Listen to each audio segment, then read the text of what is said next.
Good morning. We're ready to begin.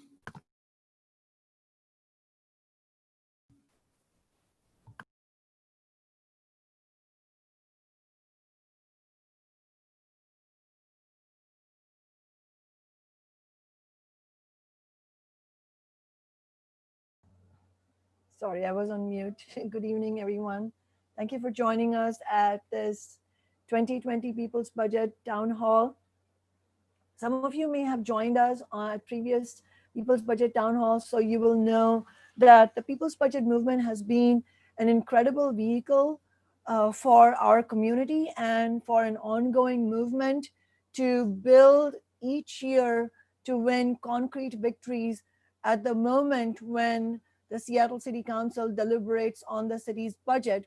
And as we all know, the budget of a city or the state or the country is a moral document.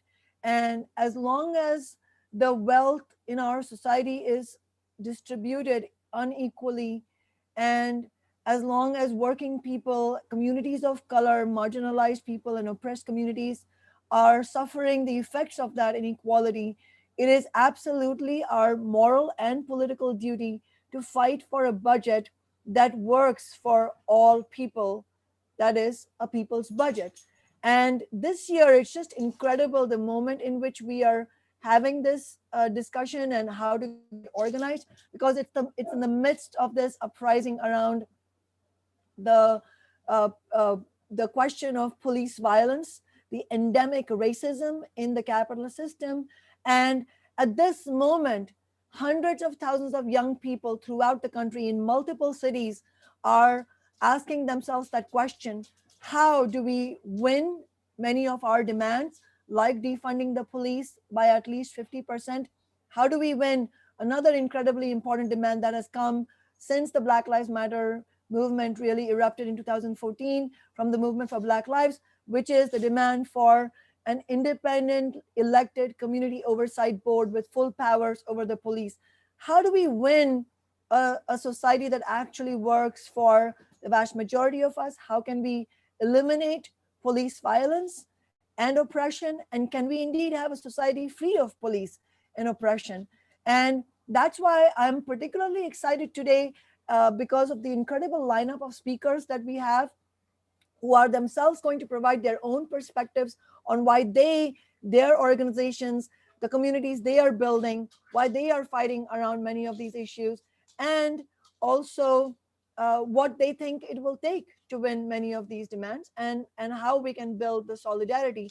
And it would be remiss of me not to mention that the George Floyd protests have broken out in the context of this pandemic recession.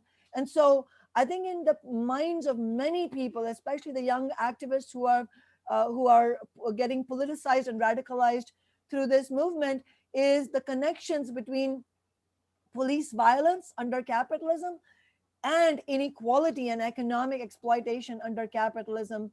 As Malcolm X said, you can't have capitalism without racism. And I think many of those connections are being made. And the agenda for this People's Budget campaign, the demands that we're bringing forward, really highlight how much it is important for us to win the concrete demands against police violence, to really fight for an actual model of police accountability. And these are the demands that have been highlighted by the Black Lives Matter movement, and how we can connect them to the end to racist gentrification. And so one of the exciting things we have in our program today is a group of incredible pastors in our community who are leading the struggle against the gentrification in the Central District, and demanding that the city council pass a tax on big business of at least $500 million every year, so that we can begin to push back against gentrification. And we are also going to have speakers like Viking Garrett, who represent Africatown, and King County Equity Now Coalition, who have who will be discussing their own demands and how they really dovetail with everything that our movement is fighting for. And I wanted to say at the outset that my Socialist Council office, my organization, Socialist Alternative, and I know many who are in this movement, are strongly in solidarity with the proposals and the recommendations from King County Equity Now Coalition, from Decriminalize Seattle, many of the Black and brown leaders and activists who have been leading the struggle, not only this year, but for many years, and absolutely all the indigenous activists who have been fighting on the forefront against police violence and for justice for those who have been murdered by the police. And also so many of our incredible homeless activists who have faced the brunt of homelessness and yet have been on the front lines to fight to stop the sweeps against homeless encampments, who have been on the forefront of the victories we have won for tiny house villages, for the rights of homeless encampments. And they are also part of our Tax Amazon movement. And having said that, I wanted to actually go ahead and invite our first speaker, because we have a really important lineup of speakers, as I said, and I think we should begin hearing from them rather than from me, because I know many of you have already heard me speak. So I am excited at the outset to invite Teal Sean Turner to speak. Teal Sean is a native of Seattle. She's a member of Laborers 242, who has been out at the Capitol Hill organized protest since it began at its very inception, and whom I had the pleasure and honor of meeting just when the police were inflicting the violence against the movement at 11th and Pine 2 weeks ago, and who has also gathered hundreds of signatures on Juneteenth in support of the demand to defund the Seattle police by at least 50%. Welcome, Teal Sean. Hey, how are you guys doing? So yeah, like she said, I definitely support it, because if we think about it, everybody likes numbers, right? So since we all like numbers and whatnot, here we go with the numbers. So Seattle has a gentrification problem. We really do. And I don't think we understand how bad it really is. See, because Seattle's population as of 2020 is 787,000 people, give or take a few thousand here, right? So out of that 780 some thousand people that are in Seattle, just Seattle by itself, only 6.9 of them are black. See the problem there? Which means is white, which is about 67.6%, give or take a point, is white. Now, if we take the areas outside of King County and see how they've grown from 2010 to 2018, then 2010 it was 4,000 some number, the metropolitan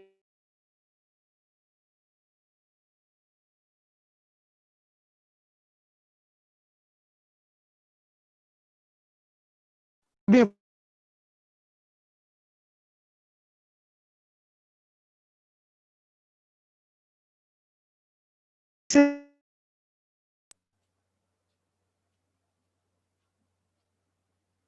Teal Sean, you might want to turn off your video and speak, because I think we're having trouble hearing you.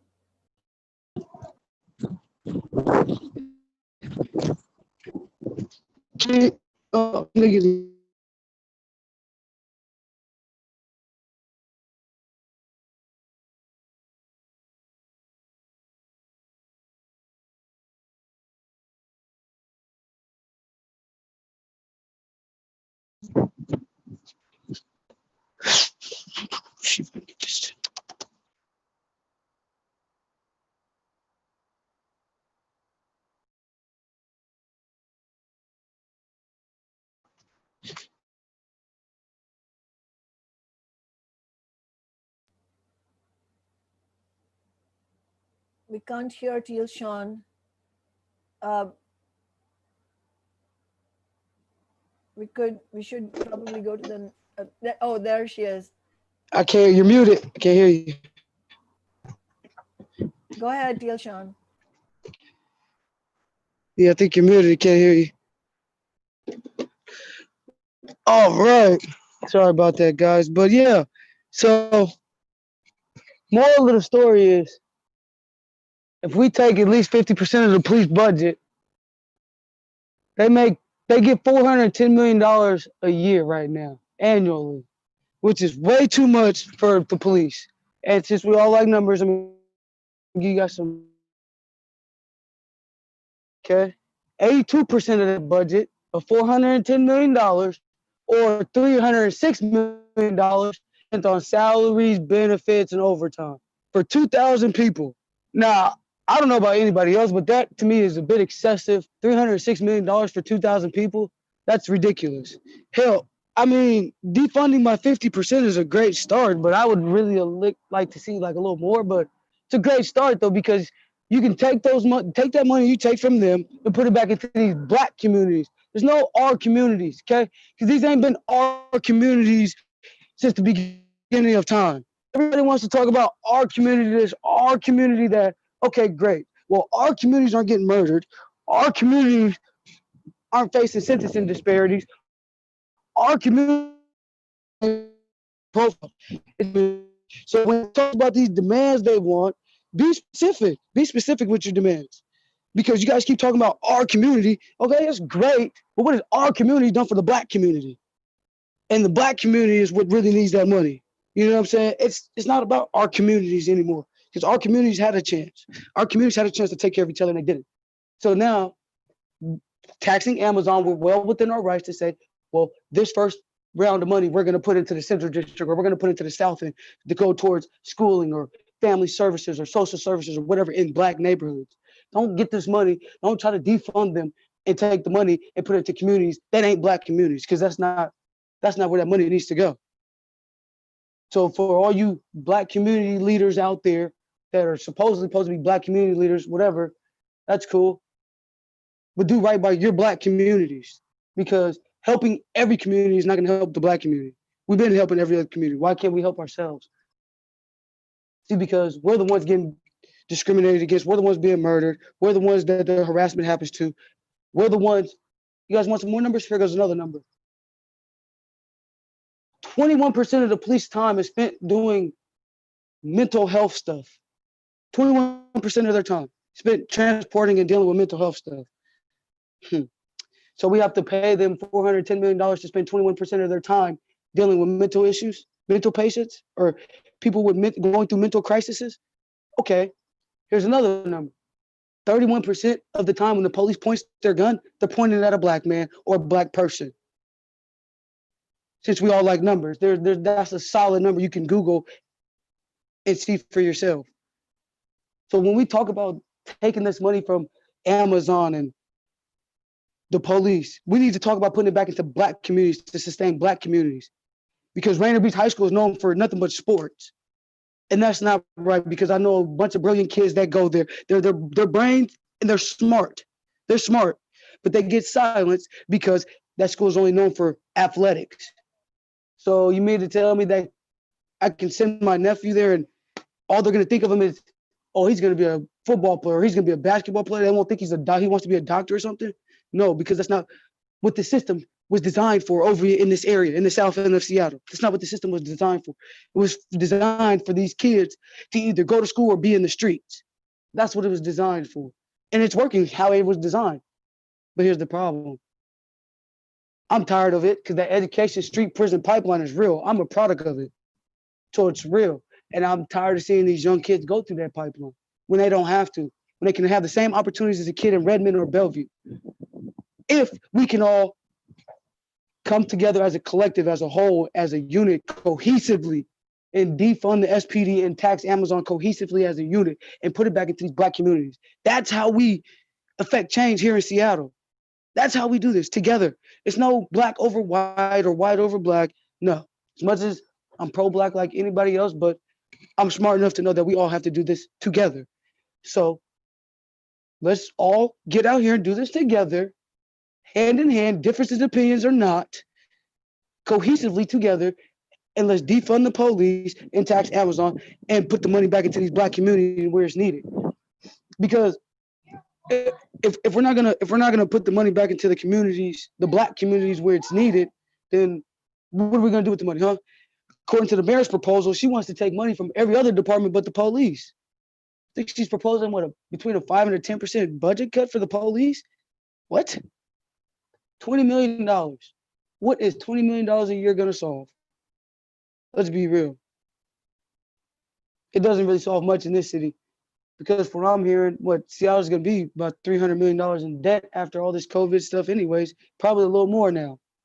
So what is $20 million in a Black community that's already been impoverished? Black people live 30.6% below the poverty rate. So I think the mayor needs to go back with her community leaders and redraw that plan, because no, we're tired of asking them to do stuff for us. We're tired. I don't know about anybody else, but I'm tired. I'm starting to demand it now, because either you guys are going to do it or we're going to put you in a corner to make you do it. It's just that simple. It's that simple.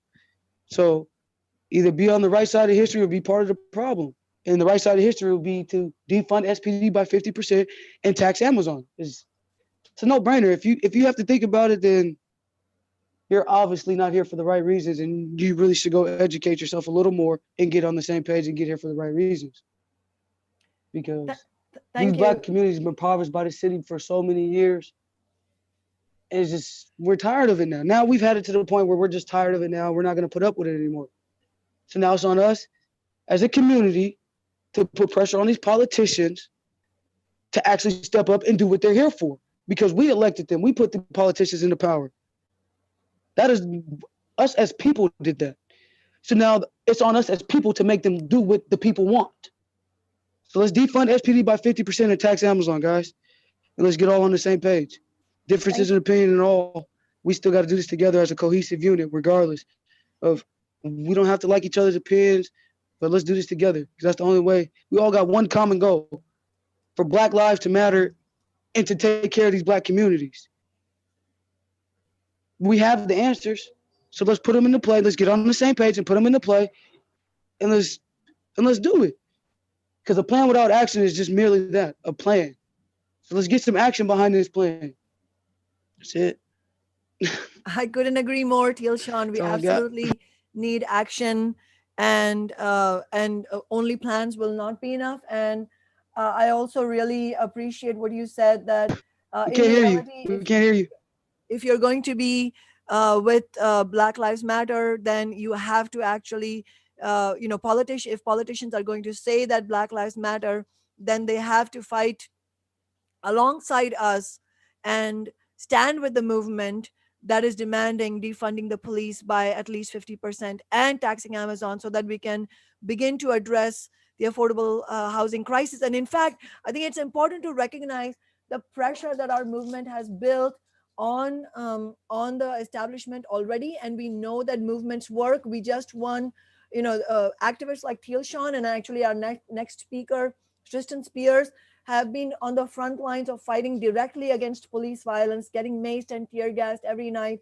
And it was because of the kind of solidarity that Teal Sean mentioned, people standing together, that we were able to win this unanimous vote. Just 2 weeks ago on the city council, our movement won this incredible victory where we made Seattle the first city in the nation to have passed a ban on the use and purchase by Seattle police of any kind of chemical weapons, or the so-called crowd control weapons that they use to try and quash social movements. And so we know that building movements works. The other sign is also the momentum that the Amazon tax movement has built. Just yesterday, the Bloomberg magazine, which is, it's very much a publication for the capitalist class. It is definitely not a socialist magazine. They published an article saying, which was headlined, "Amazon may have to deliver new tax revenue to Seattle." So it's just an incredible momentum that the Justice for George Floyd movement and the uprising has lent to the demand related to police violence. And also, as Teal Sean was saying, if you don't understand that the question of addressing gentrification funded by taxing big business is also part of the Black Lives Matter movement, then there is time to do a little bit more reading. And on that note, I wanted to invite Tristan Spears, who's also, like Teal Sean, a native of Seattle, who has been involved with community-based youth organizations And like Tilshon has helped gather hundreds of signatures to defund the police at the recent rallies and at the Capitol organized protest. Welcome, Tristan. Thank you very much for allowing me to be here. Can everybody hear me? Just want to make sure. So, into playing off of what Tilshon was saying, I've been there with the purpose of standing in solidarity for my Black community, not for the purpose of partying at CHOP or whatever people want to call it at this point. We do still manage to hold marches at this time. So people are always invited to come to those. Those will be held at 8 o'clock every day. We join that. Cal Anderson Park is 7. So, and to the point of what we're doing here is to speak on the matters at hand and what is so important about making sure that we tax Amazon and defund the city police. One of the main things that I'm concerned about is today, I didn't really prepare for this. I was brought in last moment, but in the way coming home today, I got this flyer from the South Lake Union Whole Foods, which is of course owned by Jeff Bezos.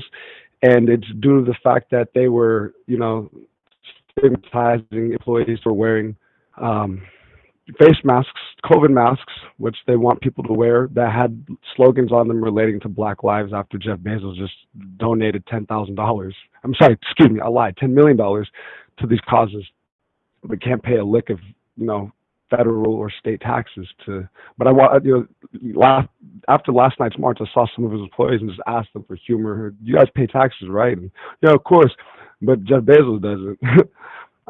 It's crazy. He expects his employees who don't even make enough to live in the city to pay taxes, but yet he himself can't. It would take like 2 employees at the warehouse working full time to be able to afford a 1-bedroom in the city typically.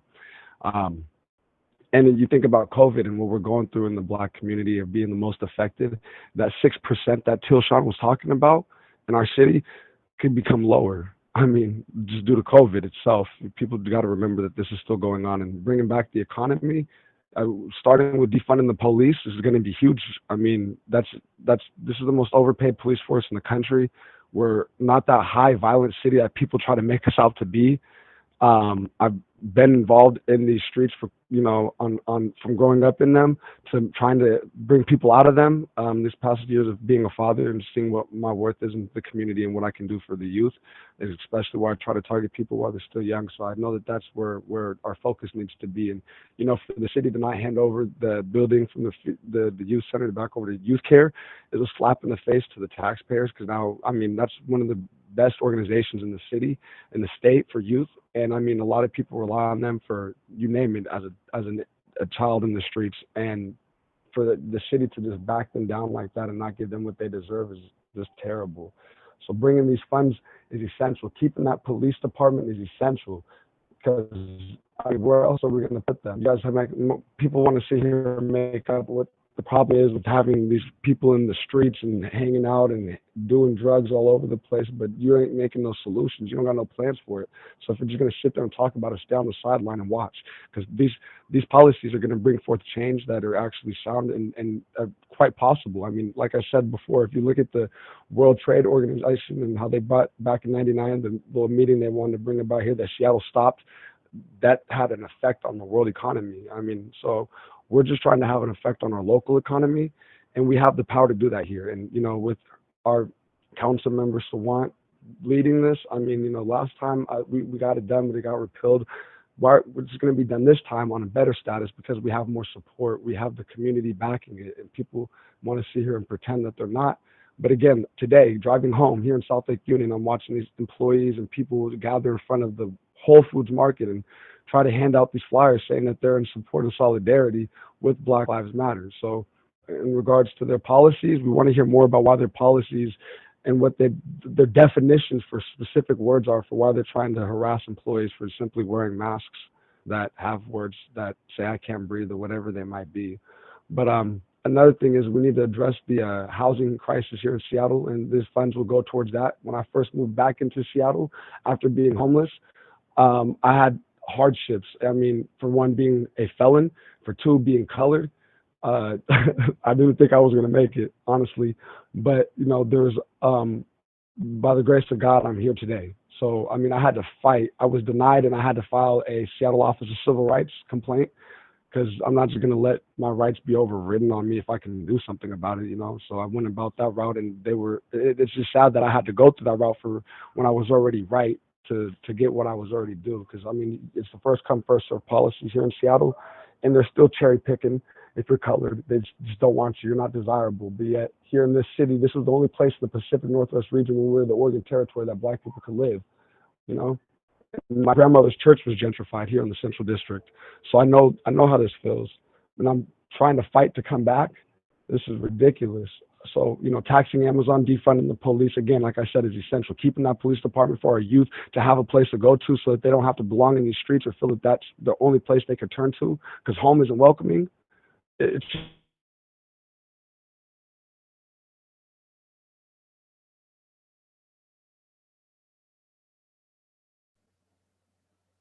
Tristan, we can't hear you right now.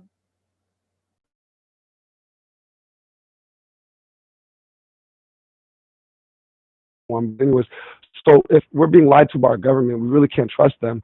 And they don't have no plans because they don't even know what's going on, so they say. So it's really up to us, the people, to stand up and make these changes to make things right because, again, we can't rely on our government. Fortunately, we have enough people in our movement that are standing up and bringing attention worldwide here in Seattle to what we're doing. And it will, like I said, continue to follow. $15 minimum wage, thank you, Sawant. That was led by you, standing against this new juvenile, you know, which is another place that ruined my life here in Seattle. Just, you know, she's led a lot of these movements, and for those reasons, I support, you know, a lot of what she does. But we need to invest into these things and bring forth policies and that actually address racial discrimination instead of just having these so-called haphazard policies that don't really that say that they protect people of color, but they really don't. Because I'm a product of that. I got reports on that. I can prove this that they don't. They don't. So we need to start really putting our money where our mouth is and taking our money back that belongs to us from this overpaid police department that terrorizes us and gasses us and peaceful protesters become radicalized by. I mean, this is ridiculous, Seattle. We're better than this, and we have to get it together. So thank you very much. I really appreciate this opportunity to speak on behalf of my community. I have a lot to say tonight still at this march. And again, if we don't do this now, it's going to get worse. So I just hope that everybody understands that the Black community is not asking for, you know, you guys to just watch us seek revenge, because that's not the narrative. We're seeking recognition, not revenge. So pay attention and educate yourselves. And if everybody, you know, was to love each other like they love themselves and their family, then we could just make this world a better place. So let's work on that. Everybody enlighten yourselves, because if myself can do it, then anybody can. Let's do this, guys. It's about the unity in the community. Thank you.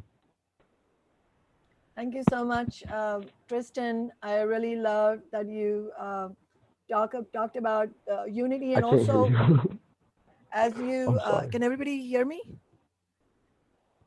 As as Tristan pointed out, I mean, the links between the same corporations that have been fighting viciously against any kind of policy, whether it's $15 an hour or renters' rights or the Amazon tax, as we've been fighting for recently, the links between the same corporations that oppose any of those policies and police violence are so it's just an intricate web, and it really shows that all of it ultimately relates to the way the capitalist system I'm works. terribly sorry. I can't hear nobody.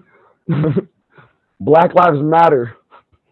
I Uh, can't nothing. Thanks, Tristan. I'm not sure why you're not able to hear me. Maybe if you mute yourself and sort of go off camera, maybe it'll help. I'm not sure. Um, but anyway, I was just on that point. I think the Guardian newspaper published a very important article a few days ago, which was titled "How Target, Google, Bank of America, and Microsoft, and Amazon is part of this too, quietly fund police through private donations." And it talks about how when you look at these so-called police foundations, these corporations funnel so much money, tens of millions of dollars, to these police foundations, and these police foundations quietly allow and enable police departments across the nation to pile up military grade weapons that are used against Black and brown people and against protest movements, and how they also provide, they're hand in glove with the political establishment, and they provide cover to the police, because the kind of violence that activists like Tristan and Teal Sean and many others, and Joey Weiser, whom we'll have later on in the program, have faced at 11th and Pine on Capitol Hill, that violence was not just sanctioned by the police chief. It was under the watch of the Democratic establishment, Mayor Durkin, that this happened. And so it is no surprise at all that among the Democratic Party rank and file, among the activists in the movement, tens of thousands of people are now calling on Jenny Durkin to resign because, as they've said, no mayor who tear gases her own people should be allowed to stand. But it really shows the web between the police departments, the political establishments in all these cities, and the corporations themselves. And in a little while, we're going to hear from activists in New York City and Chicago as well, leaders in the Black Lives Matter movement in those cities. And they will also give examples of how that's exactly how it works in those other cities, because that's how capitalism functions. And in order to really make a breakthrough, as Teal Sean and Tristan said, if they can do it, so can we. They're both examples of people who've been through the brutal mass incarceration system, and yet here they are on the front lines of fighting for a better society. And in our struggle for a better society, it is extremely important the role that the labor movement can play, because when we fight as workers, as a working class, there is an incredible potential to build the kind of unity that our speakers are talking about, because it allows us to see in a crystal clear manner that Black workers and white workers, we face different kinds of oppressions. And absolutely, it is the moral and political duty of all workers, regardless of their race, to fight against Black oppression, to fight against police violence, and to stand on the front lines with our Black and brown sisters and brothers and siblings. And at the same time recognize that these oppressions are part and parcel of the exploitative system of capitalism, because capitalism itself is a police state. And so pushing forward the struggle inside the labor movement has been and will continue to be an important component of the nationwide fight against police violence and against economic exploitation. And so I wanted to invite Logan Swan next to speak with us, because he's been on the front lines of the fight to tax big businesses, the fight to have a democratic rank and file led labor movement, the Black Lives Matter movement, and has an important message of how we can build the kind of solidarity we need, because the labor movement really was built on the idea that an injury to one is an injury to all. So we all need to be on the front lines against racism. Welcome, Logan. Yeah, my name's Logan Swan. I'm a rank and file journeyman iron worker and a member of Socialist Alternative. Yeah, I'm speaking in defense of my brothers and sisters in the public sector. They're always the first under attack when governments can't squeeze enough out of working people. And this austerity budgeting that's being pushed by Mayor Durkin, follows the same union busting logic employed by Republicans like Governor Scott Walker, who used the cover of budget shortfalls during the last economic crash to pass right to work legislation that ended up being extended to the private sector and to the building trades as well. And yeah, we absolutely cannot stand for this, where for years, companies like Amazon have set up shop and made massive profits, paying no taxes, while working families' rent skyrocketed. Where Democrats increase funding for the police by nearly half in just over half a decade. I think it's 42% in 6 years. While frontline workers providing services and resources that help our communities and protect workers on the job are every year under the axe, right? And where, there's 160 million to go toward building, the most expensive police precinct in North America, which would have been the North Precinct back in, I think that was like 2016. There's 160 million for that, but when, building permanently affordable publicly owned housing to combat gentrification, which has been displacing, thousands, tens of thousands of working class people from the city, predominantly working class people of color, out of areas like the Central District, like the South End, the International District, right? Where just that those are choices to be made, right? And we have a political establishment that chooses consistently to spend money on a youth jail and not on the things that our communities actually need. And as a union member and a socialist, I refuse to accept any attack on the protections, the employment, or the quality of life of other workers, right? I understand that if the ruling class and their political establishment succeed in crushing city workers, they'll be coming for me next. And I think that same understanding, right, extends to any working class person, right? When there's an attack on the Black communities, right? Like that doesn't end there, right? The brutality of the police, doesn't just end at that point. It definitely dials back, right? But I think as we've seen with the escalation of police brutality in response to these protests, and if you look at the history of the labor movement, where if you stand against this system that perpetuates, creates and perpetuates racism and bigotry in order to squeeze further, sections of the working class further, and also to divide worker from worker. It's not in the interest of any worker to allow that kind of division or that kind of exploitation or oppression of any of us on any basis. And blaming workers with union wages and pensions for budget shortfalls from regressive taxation is the same argument of blaming labor costs for the high cost of housing, right? The problem isn't the workers. The problem is the despicable hoarding of wealth by the bosses. And so, where the city gets its money and how that money's spent is absolutely a labor issue.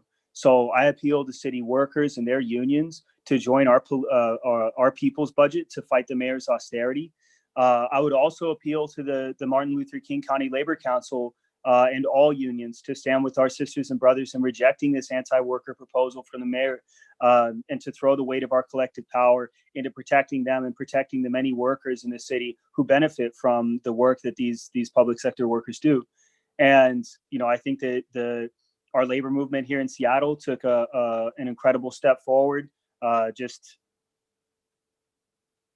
was kind of losing track of time during the pandemic with everything going on, but it was I think it was last week where the Labor Council voted to expel the Seattle Police Officers Guild from the council, right? Where the police have been given years, and the entirety of their time affiliated with the Labor Council to try and reform itself, right, with the guidance of the federal government, with the pressure put on them by other labor unions to stop using excessive force, stop practicing racist policing, and this failed, and that they were held accountable for that.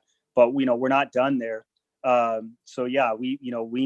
appeal to all labor trade union members, labor unions, and our labor council to join our movement in demanding defund SPD, cut the budget by at least 50%, and spend that money on programs that working people need, right? You can't police your way into good jobs for people. You can't police your way into providing decent housing for people. You can't police your way into combating racism, right? And so, and also in the other, that the labor take up taxing Amazon. We need progressive taxation. Washington State has the most regressive taxation structure of any state in the country. And that means that, Teal-Sean talked about numbers, right? Working people, if I remember correctly, working people spend 6 times on taxes what the rich do proportional to their income in this state. And so that's, that means that, we need schools, we need bridges, we need healthcare, we we need all of this infrastructure to guarantee us a decent quality of life. And that has to get paid for. And so, when you have a 10% sales tax and property taxes increase anytime you want to fund your park, well, property tax, increasing gas taxes,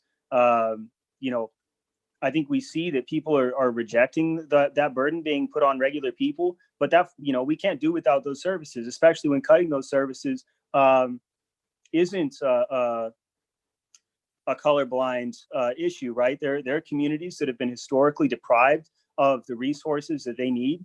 And, we need progressive funding to make the people who actually benefit from this dynamic, to make the rich pay for their crisis and pay for, repairing damage that's been done in order for them to collect their profits. That means taxing Amazon, no more taxes on working people, make big business pay for their crisis. We need green union jobs and affordable public housing to begin to address, the incredible, unprecedented amount of unemployment in this city, and also to create a public alternative to the private market that's failed working people. Gentrification is not, it's a dynamic that it's a process that is economic, right?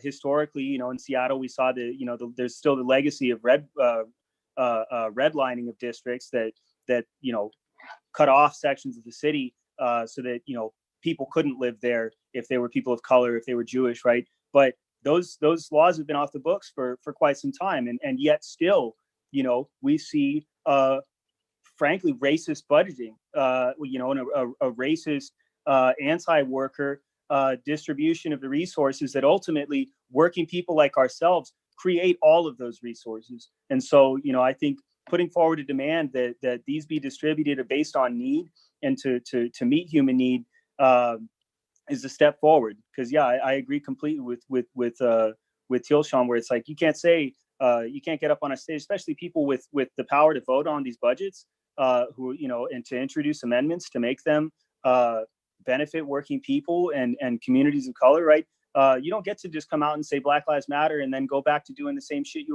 same stuff you were doing last year, right? We need real changes. And so, every council member should be supporting the full tax Amazon. We don't need there's not a sunset clause on the taxes that I pay. And so why should there be a sunset clause on the taxes that big business pay? So we need to defund SPD and spend that money on repairing the damage done to community, and we need to tax big business to begin investing in our communities by providing green union jobs and building permanently affordable publicly owned housing. Thank you. Thank you, Logan. And I hope all the public sector workers who are watching this, or if you know people who are in the public sector, including in the city of Seattle, please join us at the community meeting preparing for the budget committee next week. That's Wednesday, July 1st at 9 a.m. That's an online meeting. But also importantly, join us on Wednesday, July 8th at 6 p.m.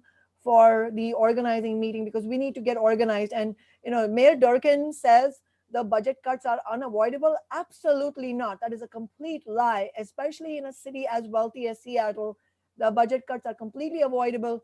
All it means is that corporate establishment politicians will not fight for us. They will stand with big business and attempt to thrust the entire burden of the recession on us.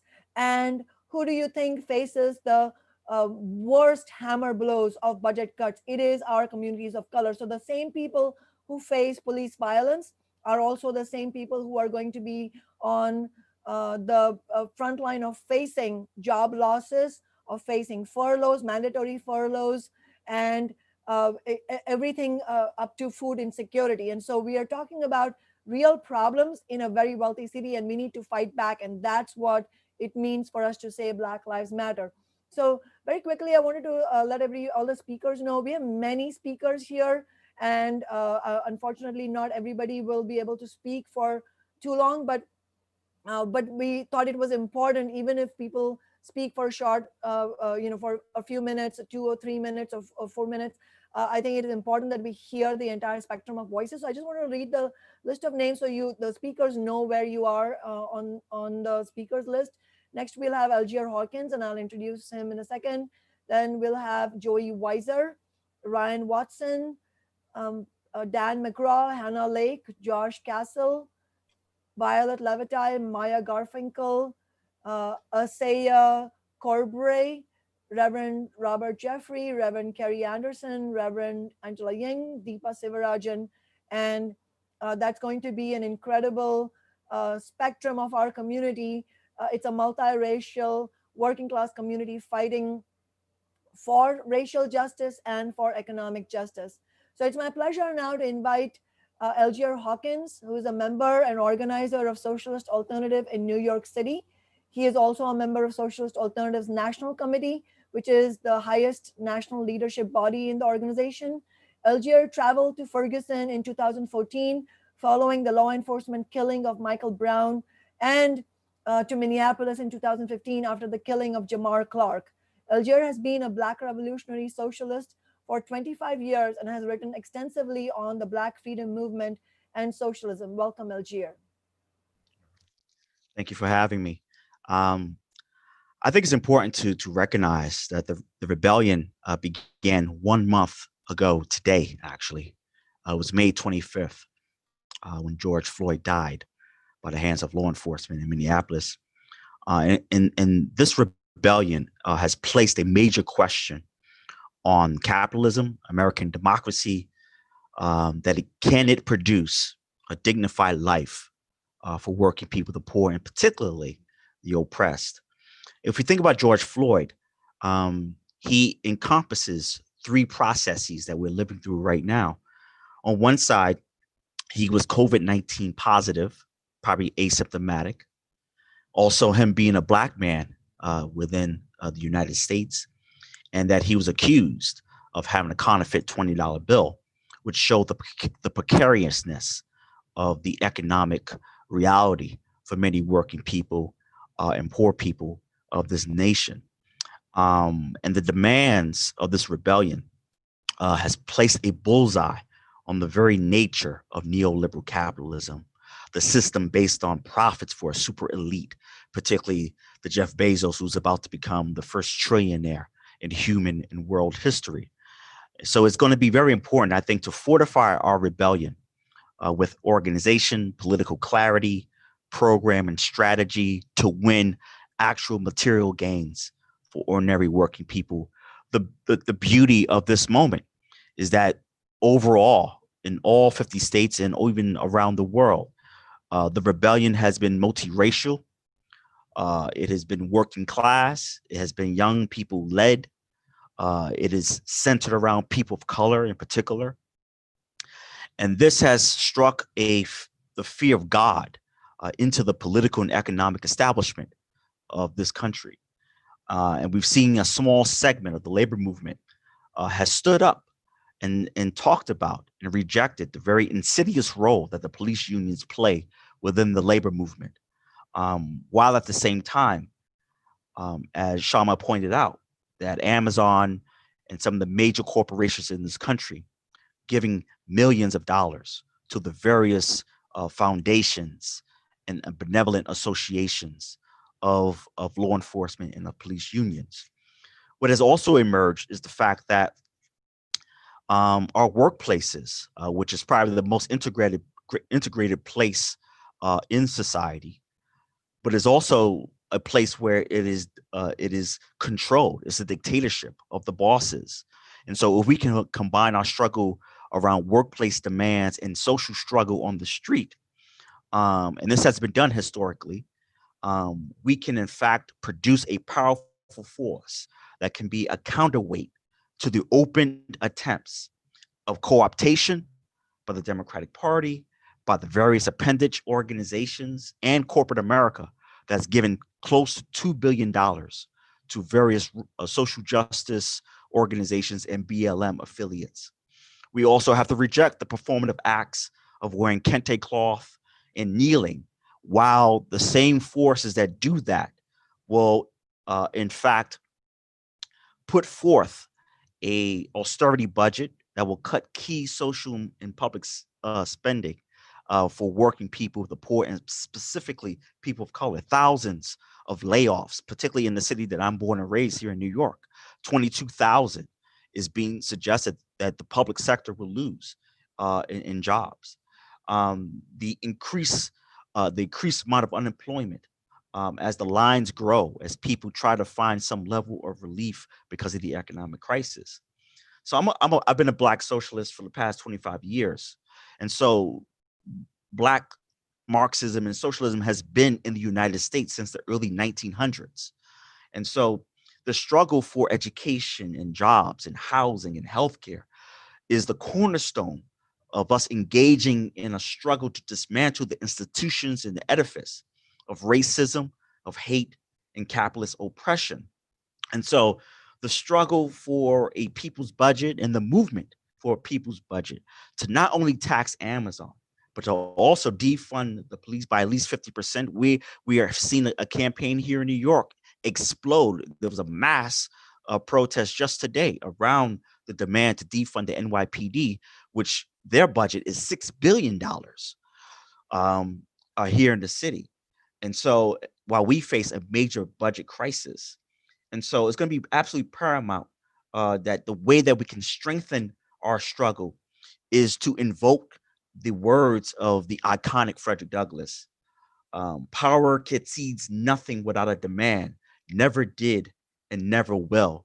And so with the question of defund SPD, to defund the police by 50% and to raise the demand of tax Amazon is a crucial element of really attacking capitalist rule. And keep in mind that law enforcement's primary role is to protect the private property, protect the profits, protect the prestige and the power of the Jeff Bezos of the world.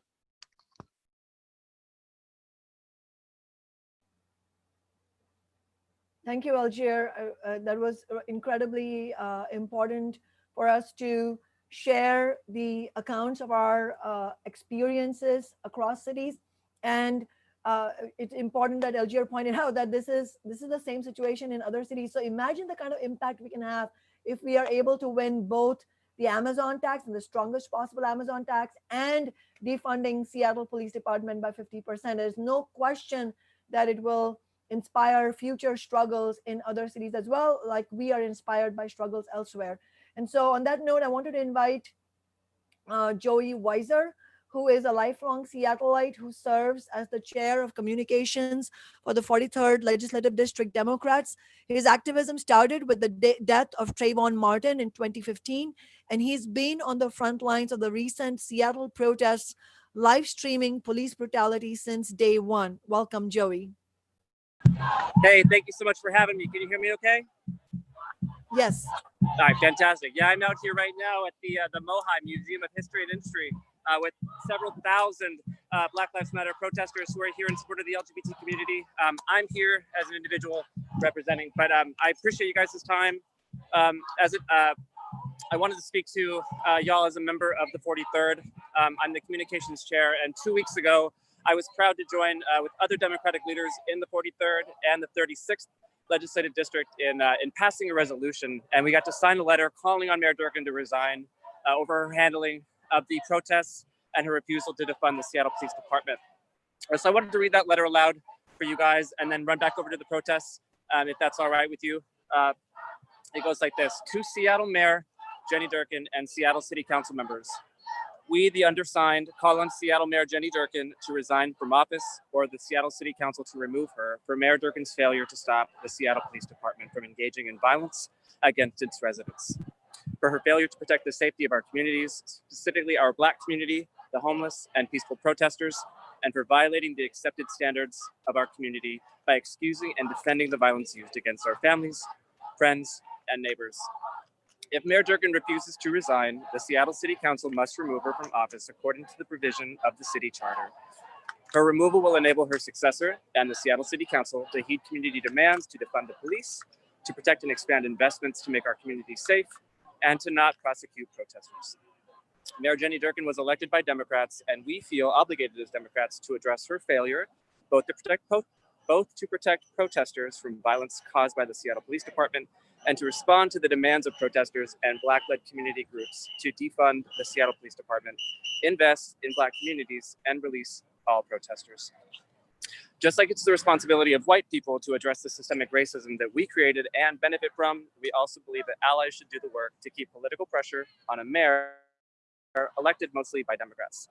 Our group is in consultation with multiple Black organizers who are leading the charge to defund SPD and build a Seattle where Black lives matter. We fully support the call by leaders in the Black community to defund Seattle Police. It is important to state that we do not view removing Mayor Durkan as our end goal. Rather, as she has demonstrated indifference at best and active opposition at worst to the goal of defunding Seattle Police Department to protect Black lives by investing and expanding community safety and well-being beyond policing, we feel her removal from office is a necessary first step towards achieving these goals. So that's the letter. Let me see if I can get myself back. There we go. And as you can see, the momentum is not stopping anytime soon. We have thousands of people out here. It's a beautiful energy, and I encourage you guys to check it out if you haven't already. As an individual, not as a member of the 43rd, I say tax the hell out of Amazon. You guys are doing amazing. Any way I can support, please let me know. Okay, back to you. Thank you so much, Joey, and thank you for sharing the image of the protest that's going on out there. And it's really important that the Black Lives Matter movement and Pride Month are coinciding. It really is a reminder that we have to fight against all oppression, and we have to stand with one another in solidarity. We have, as I said, we have many incredible speakers, but very quickly, I wanted to invite our second out-of-town speaker because they're in a different time zone, and I want to make sure we don't keep them up too long, but I really appreciate all the speakers who have joined us today, and I apologize that it's getting a little bit of time to get to you. But as I said, it's important that we have so many voices in this people's budget because this is not one organization or one individual. This is thousands of people who are being represented through the speakers who are speaking tonight. So next, I'd like to invite Ryan Watson, who, like Algier and myself, is a member and organizer of Socialist Alternative in Chicago and is also a member of Socialist Alternative's National Committee. In 2015, Ryan was part of the initial on-the-ground protest in Ferguson, multiple times using the on-the-ground lessons there. Only a few years later, unfortunately, that happened around the police killing of Laquan McDonald. Ryan has also been part of the Ram Resign movement, connecting it to the labor movement and the immigrant rights movements and the movement around Bernie Sanders in 2016. Ryan is a firm believer that a movement for Black lives will require a socialist outlook, as he is convinced that capitalism itself requires racism. Welcome, Ryan. Thank you, Shama. As she said, I'm born and raised on the west side of Chicago. And I just want to start with a quote that I gave to a crowd on June 6th. We had about 25 to 35,000 Illinoisans in the Chicago area. And we marched to Cabrini Green, which is infamous in its own right. And in some ways, it's very much the personification of the quote that I'm about to have. If a white man wants to lynch me, that's his problem. And if he's got the power to lynch me, that's my problem. Racism is not a question of attitude, it's a question of power. Racism gets its power from capitalism. Thus, if you're anti-racist, whether you know it or not, you must be anti-capitalist. The power for racism, the power for sexism comes from capitalism, not an attitude.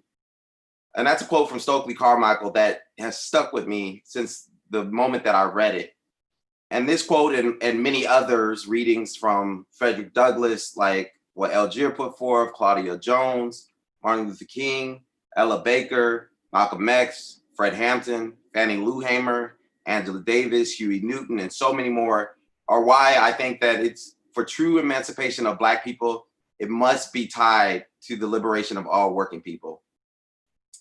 Political activity in some scale has always been close to me ever since like even 9 years old, where my father was an alderman or the equivalent of a council member there, where he would actually have me and my siblings out on the picket line in 94 or 93 when we took notice that the then mayor, Democrat Richard Daley, was willing to invest jobs and money in a very rich downtown area, while the neighborhood that my father represented, in just slightly west of downtown, had an average income of only $16,000 at that time.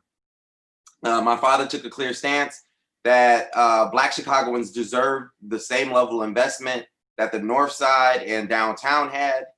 And he used his seat to advocate for the dumping of Daley, back in a period where there wasn't a resign movement that was popular, growing. And in response, that same Democratic city, with all of the alderpersons of all genders and colors, including Black people who would be unwilling to talk to my father after he came out against Daley, turned their backs and used a coordinated goal to oust him from his position. And a year later, and $500,000 in the 90s, they were successful. And just 2 years after that, they raised the wages of those alderpersons from $50,000 a year to $100,000+ a year, almost more than 100%.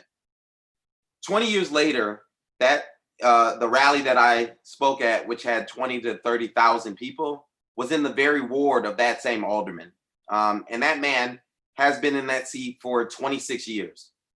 And during that time, median household income has grown by only to $22,000, which, if you think about inflation, is probably actually less money than what it actually is at that point. And in the midst of that period, hundreds of thousands of Black Chicagoans have been priced out and have been pushed out into the city, drawing out an exodus of over 10,000 Black families per year. And that alderman is one of 8 Black Democrats who received $300,000 in campaign donations from Rahm Emanuel to vote to sweep Laquan McDonald's murder under the carpet by giving the family $5 million. And if you aren't familiar with him, he's infamously known for being shot 16 times on camera by James Van Dyke, a police officer. And actually, in the midst of that rally, despite this information, there was a conversation of allowing him to speak up as a notion of support for George Floyd. This is what I would consider to be truly what we see around a notion of co-optation, is that someone who has had the ability and the time and the energy to be able to fight for Black lives in America, or in Chicago specifically, has done nothing of the sort, but has padded his pockets. And I think this is an important backstory because the fact that he was giving a speaking spot at a George Floyd rally, in my opinion, is that to him, Black lives only matter when it's his own or his family. And I have to echo Angela Davis's quote that says, "There are Black people I do not want to be in unity with." And the reality is, we're going to require a large motion of fighting working people to be able to win, and that there are lots of class dimensions that are involved that isolates us from other members of the Black community. And I think it's really clear in the lessons that Ella Baker draws out in her speech to Puerto Rico in 1974, when she was reflecting on the fact that someone, when she was a child, called her the N-word. She said, "I struck him back. And then I had to learn that hitting back with my fists, one individual, was not enough. It takes an organization. It takes dedication. It takes the willingness to stand by and do what has to be done, and when it has to be done." And then she goes on to say, "You and I cannot be free in America or anywhere else where there is capitalism and imperialism." And so I, for one, think that this idea, this organization, and this motion of fighting, of having a multiracial, multi-generational, multi-gendered working class movement is necessary to fight back against not just George Floyd's the murders and the demands to defund the police by 50%, but also crimes of poverty that led George Floyd in the wake of COVID-19, because his job as a a bouncer at a restaurant had died because of the COVID-19 crisis. And they knew in Chicago and probably in Seattle as well, and in New York and most Democratic ran states, that racism is endemic to this capitalist system. That's why here, Chicago gives 40% of our yearly budget, which comes out to about $1.7 billion this year, to police.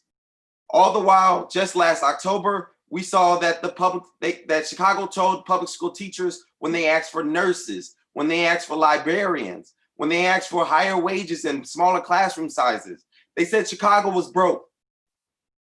And just this week, actually, Chicago Public Schools, not to be confused with the teachers union, have came out that they will refuse to give to retract the $33 million that they give to Chicago Police Department, that they refuse to do it because they see that instead of actually investing in the students, that they will invest to continue to push towards neoliberal policies like amplifying police at the expense of libraries and nurses.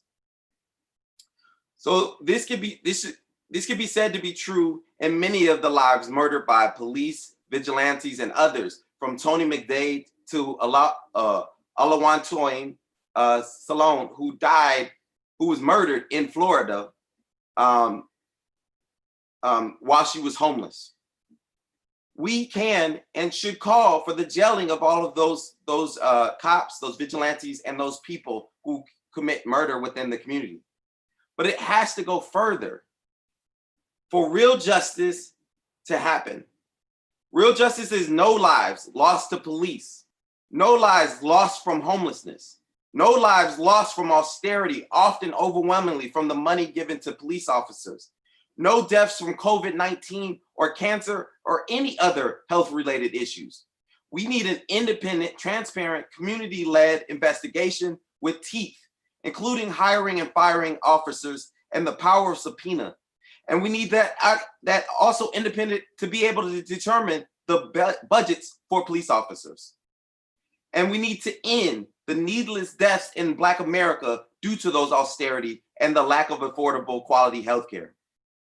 There's a huge lesson that I've taken away from 2015 and 2016's BLM explosion that has brought to the fore this go round. BLM has changed everything. Movements change the ideas, and now people see that there is an actual problem of police killing Black people and brown people in America on a higher scale than they did even years ago. But we also saw in 2017, we saw a huge ebb in the struggle that grew out of Black Lives Matter. And I think that's because we saw Trump came into his seat and he did not even have to pretend to appeal to the Black community. And that's why I think that the true struggle requires an actual involvement of the labor movement. Because we could see just last year or just 2 years ago, when the air flight attendants went on strike or even just threatened to go on strike, we saw the furlough ended. And we need to see that very much same struggle be connected to the social struggles around Black liberation and also queer and women's and every one of the liberations of working class people. And so I'll close out with a quote, one of my favorite quotes from an Italian student organizer, Mario Savio. He said, "There's a time when the operation of the machine becomes so odious, makes you so sick at heart that you can't take part. You can't even passively take part. And you've got to put your bodies upon the gears and upon the wheels and upon the levers, upon all the apparatuses, and you've got to make it stop. And you've got to indicate to the people who run it, to the people who own it, that unless you're free, unless we're all free, the machine will be prevented from working at all." And I think if we took this up and we saw that this was enacted amongst all layers of the working class society, we would see a true definitive change in the quality of lives of Black and brown people. And I'll close out with just the notion that today Tamir Rice would have been 18 years old if he was not killed at the age of 12 in Columbus. And that's the notion I'll close out.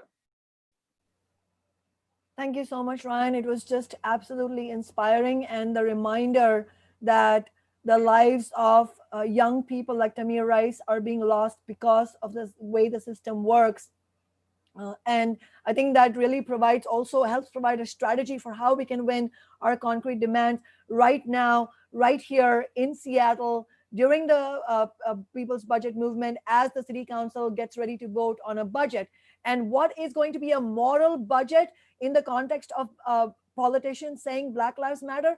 The only moral budget is if it has zero cuts to public services and social services, and in fact has the strongest possible Amazon tax on big businesses, so that we can actually begin to build affordable housing and create jobs during this jobs crisis. And it is going to be to defund the police by at least 50%. But let's look at the facts, right? Right now, where we are and why we need to build this movement. Why are we hearing from these speakers? Here is the reason. Right now, the mayor, who says Black Lives Matter, has just delivered a budget with a proposed cuts of nearly $300 million. And do you know what we found out yesterday from the presentation that the mayor made to the City Council? That just during the George Floyd protests, police overtime has cost us, the taxpayers, working class taxpayers, $6.3 million. I mean, you cannot make this stuff up. On the one hand, the mayor says there's no money for basic services. On the other hand, the Democratic establishment is spending $6.3 million so that we who are protesting for a better society get tear gassed and maced and get rubber bullets on us. It's unconscionable. Similarly, year after year, the city of Seattle's establishment has spent millions of dollars using the police to sweep our homeless neighbors. And so many of us have been fighting to stop the sweeps. Most of all, our activists from Schererville and Nicholsville and Lehigh. So next, I want to introduce Dan Mcgraw, who is a Share 2 participant, which is the housing for the work program of Share. He's been with Share for around a year, mostly as a resident of the bunkhouse shelter. He has been a leader in Share's response to the coronavirus pandemic. So please, virtually speaking, give Dan a warm welcome. Welcome, Dan. Thank you, Ms. Swan. Thanks for organizing this. I'm speaking on behalf of the Seattle homeless population and the Share organization in particular. I'm actually here with a bunch of members from Tent City 3. Here we all are. And hello, everyone. I've been a participant in Share's network of indoor shelters in Tent City 3 in the past. I'm now in the Share 2 Housing for Work program. From what I have seen, the democratic and self-managed Share model of staying together and safe is by far the most humane and effective use of our city's funds regarding shelter and survival for homeless people. And in the last few months of the COVID crisis, there's been a vast difference between what happened within the mass shelter system and Share's community-based model. For Share, we quickly educated ourselves, almost everyone, about the virus and how to protect each other. We made several changes, including to masks, day-to-day operations, and cleaning. We voluntarily started testing, and we converted from nighttime only shelter to 24 hours a day shelter, self-managed and without staff on site. No one has tested positive yet in the Share community. We have realized the incredible value of 24/7 shelter, and we have resolved to not go back. Meanwhile, in the mass-based shelter, hundreds of people tested positive and some died. Some shelters shut down entirely, and the rest had to double and triple the space they used. Entire hotels were rented to put people into at enormous cost, and that is because for decades, people have been sleeping just 1 or 2 feet from each other in mass shelters. This did not empower any of the homeless people in the system. They continued to be treated like clients, people to be herded around. Staff expenses and rental of space are dramatically more, and none of this expanded the number of people being sheltered. Is this sustainable, and why would we want it to be? The question must also be asked, why did the service agencies and the Human Services Department tolerate these terrible conditions for so long? Are they doing any soul searching at all? The great majority of Share shelters did not have to expand because we have never bunched people together like sardines. If you have to sleep in a shelter, you wouldn't do that to yourself. why are we doing it to others? Our network of self-managed folks adapted and supported each other, looked out for each other in ways an institutional setting never can and never will choose or be able to do. The top-down approach has visibly failed, and to go back to it at this point is so heartbreaking when you think that it could take another generation, another equally large crisis to see this. It should be seen now and acted upon by using our people's budget as a tool towards a positive end. I hope the people's budget gives SHARE the tools it needs to find spaces that we can continue to operate our shelters 24/7. And I hope the people's budget expands the capacity of SHARE and other grassroots groups to open up more community-based, self-managed shelters. If we simply look at where the money was most effective these last few months, it surely was a network of small self-managed shelters, tiny house villages, and tent cities. More than anything else, I see the learned helplessness that the other systems of shelter and support create. And that if we truly care about the individual, and I do, we have to throw our support and funding into systems that recognize the individuals on a humane level. We have to write into the funding that services provided by the community needing them will be prioritized above the services provided by large corporations, be they nonprofit or not. We have to recognize that at this point, housing and shelter are not being treated as a human right by this mayor or the Human Services Department. They are being treated as bargaining chips to reward large organizations that don't make waves and challenge the enormous injustices we face daily. That's why I'm speaking up now for the funding and support of SHARE, tiny house villages, and tent cities and indoor shelters. Before finishing, may I just affirm that SHARE supports the demands of the Black Lives Matter movement, especially defunding the police by at least 50%. That needs to start by defunding the sweeps of homeless camps. We support the Tax Amazon initiative because more money is needed for public housing, and the largest Seattle corporations can do a lot more to help. Finally, 2 weeks ago, we called for the resignation of the mayor.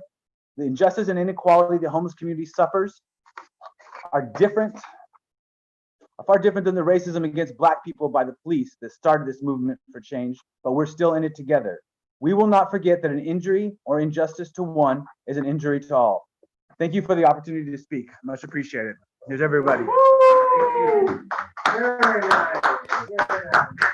That was absolutely fantastic, Dan, and everybody who's there. Thank you so much. I once again wanted to express the gratitude from myself, but also from an entire movement for the incredible work, the sacrifices that our homeless neighbors themselves and the activists who work around them have made to really fight for the people's budget movement year after year. And as you know, we have won incredible victories because we have fought together in solidarity, because as Dan, you said correctly, an injury to one is an injury to all. So I wanted to once again thank SHARE, WHEEL, Nicholsville, the Low Income Housing Alliance. We have, a couple more speakers from these organizations because we have to fight together, as Dan said. And I completely agree. Defunding the police has to start with ending the inhumane and ineffective sweeps of homeless people, because we know that police violence affects our Black and brown neighbors. It affects our homeless neighbors. It affects our neighbors facing mental illness. So we absolutely have to fight against that, and we have to fight to end the sweep. So next we have Hannah Lake, who's a resident of Nicholsville, North Lake, and has been with Nicholsville for almost 2 years. At this time, she is the Internal Affairs Coordinator, which is one of the village's the leaders. Hannah has participated in the winter eviction moratorium campaign, which was an incredible victory that we won early this year. I know it seems like years ago, but it was only in January this year that we won that incredible victory. And she has been at Cal Anderson for the Black Lives Matter protest and has been a leader in North Lake's efforts to not be swept by Mayor Durkin. Welcome, Hannah. Thank you very much. Hi, my name is Hannah Lake, and I live at Nicholsville North Lake Tiny House Village. It is a grassroots organization that has been keeping homeless people out of harmful situations and bringing them into shelter for almost 12 years. The village is strictly clean and sober, as well as self-managed, which preserves our dignity and gives us a way for us to speak out where we otherwise wouldn't be heard. Every year, we've worked on the people's budget with Councilperson Sawant. It's the people's budget that is responsible for the progress Seattle has made in supporting tiny house villages. I've been a part of this myself for over a year now. In the world of tiny house villages in Seattle, most of the self-managed options, such as shares, have been ruined by the Seattle Human Services Department. One corporation, the Low Income Housing Institute, is getting all the contracts and land from the mayor's Human Services Department. We believe housing should be a human right, but we've seen Mayor Durkin treat it as a political bargaining chip. It's wrong to sweep unsanctioned encampments and falsely claim that everyone who's swept goes into shelter when they really don't. It is also wrong to support just one kind of tiny house village, where paid site managers make most of the important decisions and people's right to privacy to organize and to control their camps is stomped out. But that's what the mayor has pushed Lehigh to do. Smaller grassroots organizations such as Nicholsville are underfunded and disregarded by elected officials. I'm not saying my family did this, but we all know parents who decide their kid's pet, especially pet dogs that get a little too frisky and start chomping and biting and fighting, need to go. The dog disappears and you ask your parent what happened. Many parents don't tell the truth. They don't admit they took it to the pound to be put to sleep. Instead, they say they took it to a farm where it can be happy ever after. When Mayor Durkin says the swept people go to their shelters or better places, she's talking like a mom misleading her kid about taking the dog to the pound. Don't believe it. Nicholsville survives on grants and other fundraising.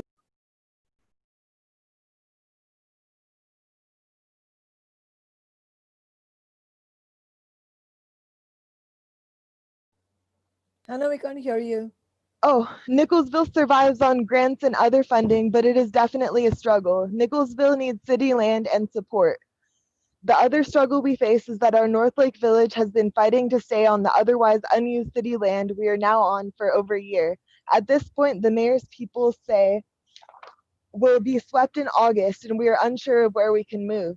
Our tiny house village keeps people off the streets, and if we don't find another location, many of us will have to stay in traditional shelters or worse, go back to the street. I ask that the people's budget be a tool that puts a stop to these threatened sweeps of safe tiny house villages. In that way, we can work toward a better future and allow us to keep operating as an independent community. We recognize that we're not in this alone. A month ago, we voted to support the demands of the Black Lives Matter Coalition as soon as we learned about them. We've been with Tax Amazon from the beginning, and 2 weeks ago, we called on Mayor Durkin to resign. We understand that those marginalized and treated unjustly must band together to change things. We expect everyone in our community to do something not just for themselves, but for the wider community as a part of living with us. Everyone decides for themselves what to do, but the organization and I believe that speaking as an advocate for homeless people, attending protests for Black Lives Matter, or even collecting signatures for Tax Amazon are powerful ways to change things. We believe that being part of this community strengthens us and in some ways rehabilitates us from the traumas of being homeless. In fact, a lot of the practices of Nicholsville help rehabilitate us. Having our voices heard and living as a community helps in this transitional period of our lives as we step into our future ventures, such as moving into permanent housing and getting jobs, as some of us already have. Please help us keep our tiny house home and stand up against the sweeps of villages and camps, including ours. Councilperson Sawant succeeded in passing a bill allowing 40 tiny house villages on public land in Seattle last year. Now the people's budget needs to fund those villages and make sure that diverse groups, not just one corporation, get a chance to operate and live in them. It might not be permanent housing, but it's home for now, and it really helped me in my time of need. I don't believe I would have succeeded in a village that wasn't self-managed, and from what I've heard, it's the same for many of us. The people's budget needs to make sure that the city of Seattle supports and protects many different kinds of tiny house villages. All contract and land shouldn't be controlled by one corporation that doesn't give homeless people a voice or power. When crafting this year's people's budget, let's make sure that it serves everyone. Don't forget Nicholsville because there are so many success stories. Thank you very much. Thank you so much, Hannah. And I completely agree. We need to absolutely stop the sweeps. And that's why I'm also really happy and delighted that we have Josh Castle next. Josh is Lehigh, which is Low Income Housing Alliance, Institute. Josh Castle is Lehigh's Advocacy and Community Engagement Director, who organizes advocacy and outreach for the tiny house villages and other Lehigh programs.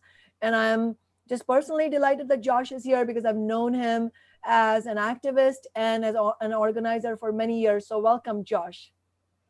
Thank you, Sham. I appreciate that. And hi, everyone. I think what I'll do is I'm going to keep my comments really brief, but I wanted to share briefly about some of our newer villages and then how the Tax Amazon movement, defunding the SPD, and the people's budget is so central to this and to setting up more villages. So right now, we operate and provide social services for about 350 people that are served by 8 tiny house villages in Seattle. A few months ago, the community came together with us to set up 3 sites in weeks that would normally take months. It was the fast tracking of the process due to COVID.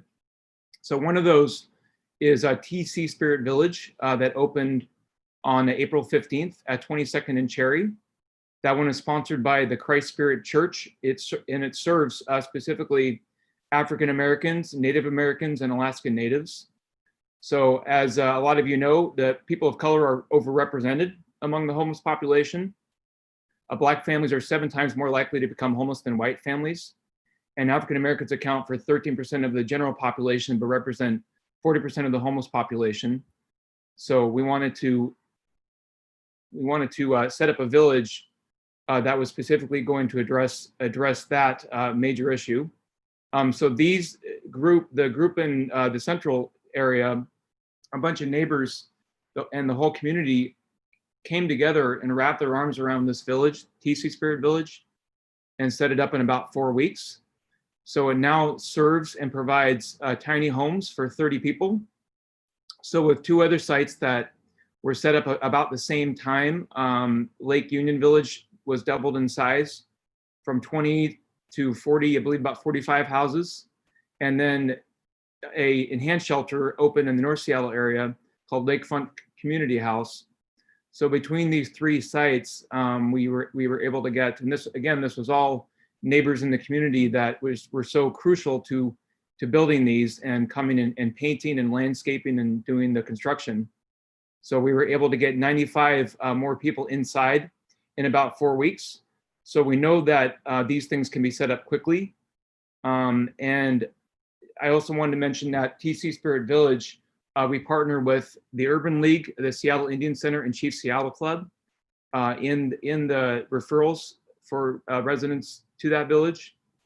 And I just want to mention it should not have taken COVID for the city to step up and realize the urgency of this crisis that we're facing, because normally these villages would each take, it's a whole bureaucratic process that takes, and the permitting process takes 3-4 months. It can take a long time. So the fact that we have this emergency order in place and we have this emergency funding come in has been really helpful. So I just want to say, agreeing with what you said, council member, that it's not true that the city can't fund these priorities. It's not true that the city can't fund more new villages. Sorry, I got a fire truck going by. So I just want to say we need to totally reject austerity. We need to just reject it. It's not true. It's not acceptable. We can fund the things that we need to fund. And one of those, the way we do that is through taxing Amazon and taxing big business, and defunding the police by at least 50%. And then just working together with all of you, all of our community partners and advocates and neighbors and faith leaders and providers and others to go testify in front of City Council and to come together to volunteer to paint and build and landscape and set up these villages. So we're able to set these up quickly. And so I just want to thank you, council member, and to your colleague, Council Member Morales, for your big support and push on progressive revenue. I'm hoping the big bold package passes and not the watered down one, the big one that you guys are pushing. So, and I just want to make the revenue from this, it will make a big impact in funding the villages that we'd like to open next year and the following years. So we proposed specifically to City Council to add, we're kind of going bold here, but it really shouldn't be considered bold. 20 new villages, which would help get about 1,500 more people inside, including 5 in the supplemental budget and through December of this year, and then 15 in the city's 2021 and 2022 budget. So these would be funded through the use of the Federal CARES Act funding coming to Seattle and funding from the State Department of Commerce Shelter Grant Program. In addition to that, we really need more food for the villages. So HSD did not add food to 4 of the village budgets that greatly need it. So Operation Sack Lunch is providing food for these, but they're not getting the funding that they need in order to add more villages or add more meals to these villages. So we're testifying to the council to add at least 156,000 to cover these expenses. And that way residents, you know, in the villages, they're in a tiny house where they can stay safe and healthy and protected from COVID, because they're not sharing air and space with other people. They have their own privacy and autonomy, and they're able to stay in place. But it's harder to stay in place if you have to worry about food and you have to worry about those things. So basically it would help get more food to the villages.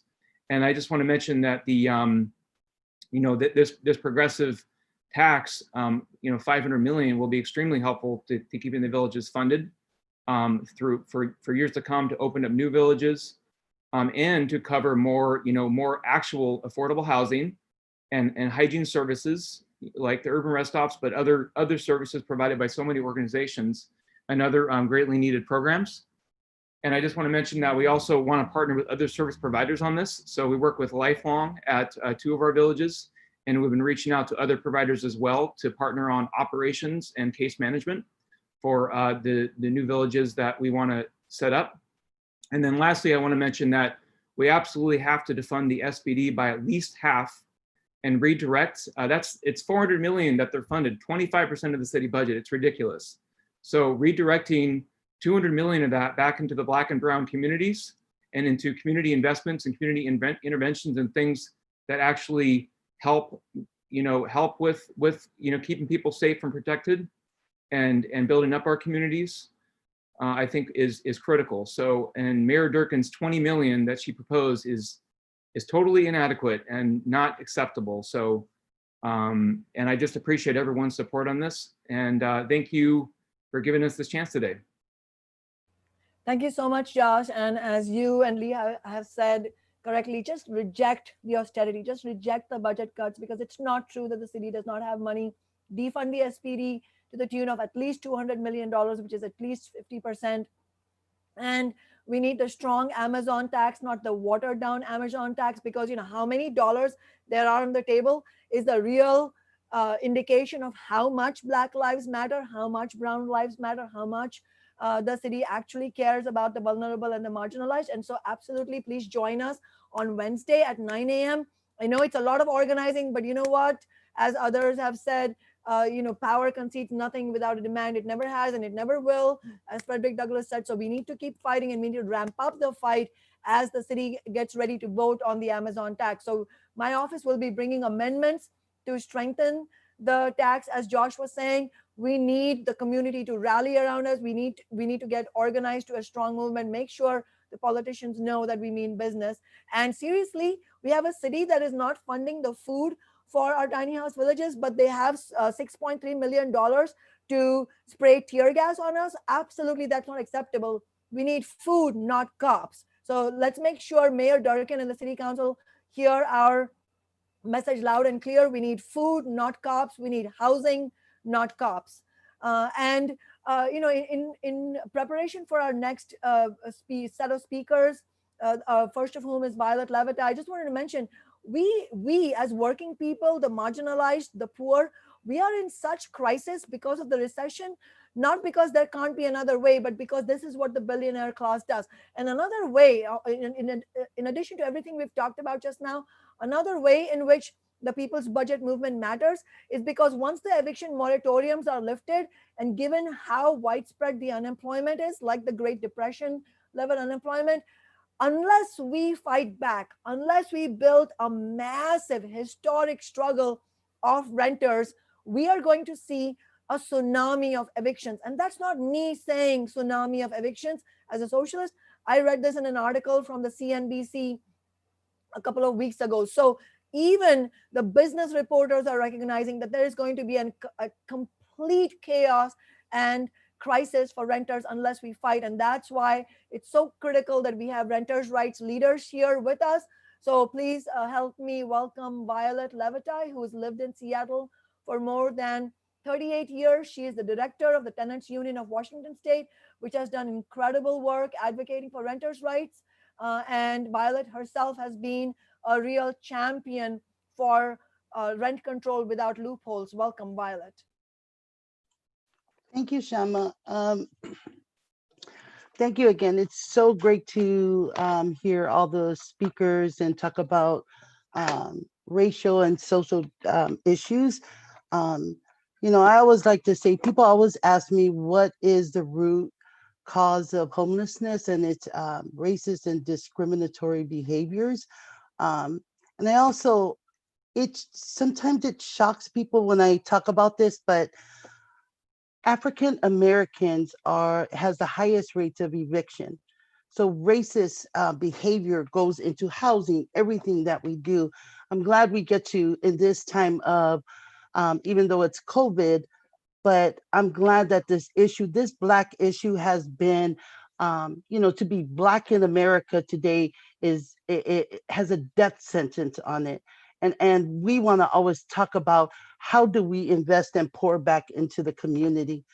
What we're asking is the elected officials, leaders, like the mayor and the governor, to, yes, we cannot stop talking about this, to invest in our Black communities. I think right now we're calling out for change. Change is in housing, fair housing for all. Taxing Amazon, this is probably the biggest thing for me, is seeing this, where this man is so rich that the little part that he pays in his taxes would help, thousands of people in the state of Washington, actually. As you can see, we, at the tenant union, we get hotline calls every day of, there's a fear once the moratorium ends in August, because the governor extended it to August, a lot of people are gonna, if we don't have everything in place, there are gonna be a lot of homeless people. And we're talking about the working poor, people of color communities, people who are, the underserved. And so what we're asking right now is yes, we should tax Amazon. I think right now, to be serious, 20 million cutting from the police force is a drop in the bucket. That's not enough money to invest in the Black communities, if you're saying that. I think right now we've seen blatantly a modern day lynching when it came to George Floyd. And this has been going on in America since the 1600s. And sometimes people don't want to talk about it, but the thing is, we do have to talk about this. This is racial injustices when it ties into housing, capitalism, everything ties into a racist, this is supposed to be the land of the free. It's not free. It's not free for our Black Americans. And that's the sad thing, is that we have to have these conversations March. And this is a different climate now, because people actually saw modern day lynching. They've heard about it, but it was blatant in our faces. And I think I come from a community where I serve with predominantly Black leaders. And I look at them as my brothers and sisters, and I think if somebody should hurt them, and I always hear them tell me, we have to train our kids how to deal with the police, put your hands on the steering wheel. And the things that I hear from our community, our Black leaders and things like that, even with brown people, it ties into everything that we're trying to do to live in a world that's free. America is supposed to be the land of free, but it's not. And that's including housing. Black Americans are the highest rate of evictions, and people of color. And I think right now, with the tax Amazon money, that can go and help thousands of people. It's a legislation of saying to big business to pay your fair share. Why is a working person paying more taxes? Doesn't make sense, but it's capitalism. It's what our society in America right now is doing. And I think we have to keep talking about it, but not only talking about it, now taking actions. And you can see there has been many marches and many protests because we need to see change. Tonight, I am going to call out, if you've never marched or you're not understanding it, this is the first time you're hearing about us talking about all of this tying it together, Amazon, racial issues. I'm asking our white leaders, our white allies, and our white friends to step up to march with us. That's where change is going to happen. And I think we've talked about it so much where it goes by the wayside and people Black people are still getting brutalized. And I think one of the things I see is when you tax somebody who is so rich, that's a change too, because of the thing that when he pays these taxes, it's going to help a lot of people. That money also can go into helping housing people of color, housing the low income, housing the homeless. It all ties in together. And I'm happy to say that right now, this legislation is going through. And thank you, Council Member Tammy Morales, for standing with Shama. You know, a lot of people, and I can tell this because Shama is, I not only say she's a leader, I say she's a friend of the people. And, you know, sometimes they won't like Shama's tactics or stuff or how she organized. But here's what I always tell people. You don't have to like Shama, but she's getting stuff done. And that's the thing why I support everything that Shama does, is because she doesn't just talk about it, she does it. And that's what I'm calling on everybody to do, is get involved. Get involved. If you've never talked about racial issue, if you're a white person, you've never talked about this, have conversations with people of color, Black people. I'm telling you, in the last week has been very rich conversations, very rich conversations. Everything that we're talking about tonight ties into how we want to live in this world. We want everybody to be housed. Housing should be a human right. And so I'm calling on, thank you, Shama Sawant, Council Member Shama Sawant, for this avenue of having this conversation. And I'm hoping that you will continue to do what you do. Yeah, and if you need help, if any tenants need help, call our hotline, 206-723-0500. Thank you. Thank you, Sister Violet. And as you heard her say, if you have issues, you should definitely call the tenants union. And also feel free to call my office. We work really closely with the tenants union, and we want to make sure that whatever resources there are right now in the city are absolutely maximized in the interest of renters. And as Violet correctly said, who is overwhelmingly the most impacted by economic evictions? It's our African American neighbors. So absolutely, if Black Lives Matter, then we have to hold, as Josh was also saying, the city council to account.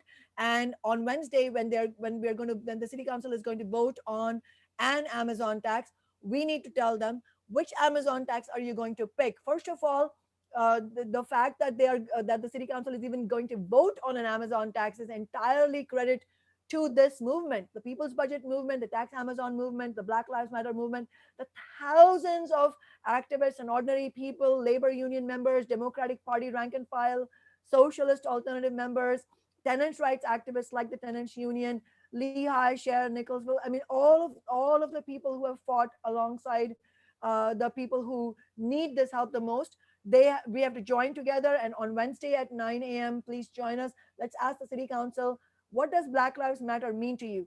Does it mean that you will pass the strong Amazon tax from our movement that would create 10,600 affordable homes in 10 years? Or will you pass the Democrats' Amazon tax, which would create 3,200 affordable homes in 10 years? Look at the difference, 10,600 versus 3,200. So we're not talking about slogans. We are talking about materially, what will our Black and brown neighbors, what will our poor and working class people in our city, what kind of housing will they have 10 years from now? This is all too real. Anybody who has spent one day couch surfing, facing housing insecurity, let alone facing actual homelessness on the streets, we know what this means. 10,000 versus 3,000, the difference is a chasm. So make sure we demand that city council stands with our movement and passes the strongest possible tax. Our next speaker is Maya Garfinkel, who's a tenant organizer with Be Seattle, which is an on-the-ground organization that has done incredible work for tenants' rights, and also working with the No Debts, No Evictions, Cancel Rent Washington campaign. Welcome, Maya, and thanks for your patience. Hi, I'm Maya Garfinkel, a tenant organizer with Be Seattle, a housing and houseless justice organization. We run weekly online Know Your Rights and Intro to Organizing workshops. The next one is this Sunday at 3:30. I'm here representing the No Debt, No Evictions, Cancel Rent Washington campaign. This is a campaign very much in its early stages with the Tenants Union of Washington, and we're calling for as much feedback and involvement from other groups and organizations as possible. This campaign is responding to a housing instability crisis that many people have talked about that the pandemic has exacerbated, but has been brewing for decades. We are hearing from countless tenants who no longer have an income and are unable to pay their rent. During this crisis, when we should all be doing everything we can to support each other, landlords should not be seeking a profit. And yet we are hearing stories of tenants receiving unjust rent increases, likely from landlords trying to drive out low-income tenants. This crisis also highlights the role of systematic racism in housing instability.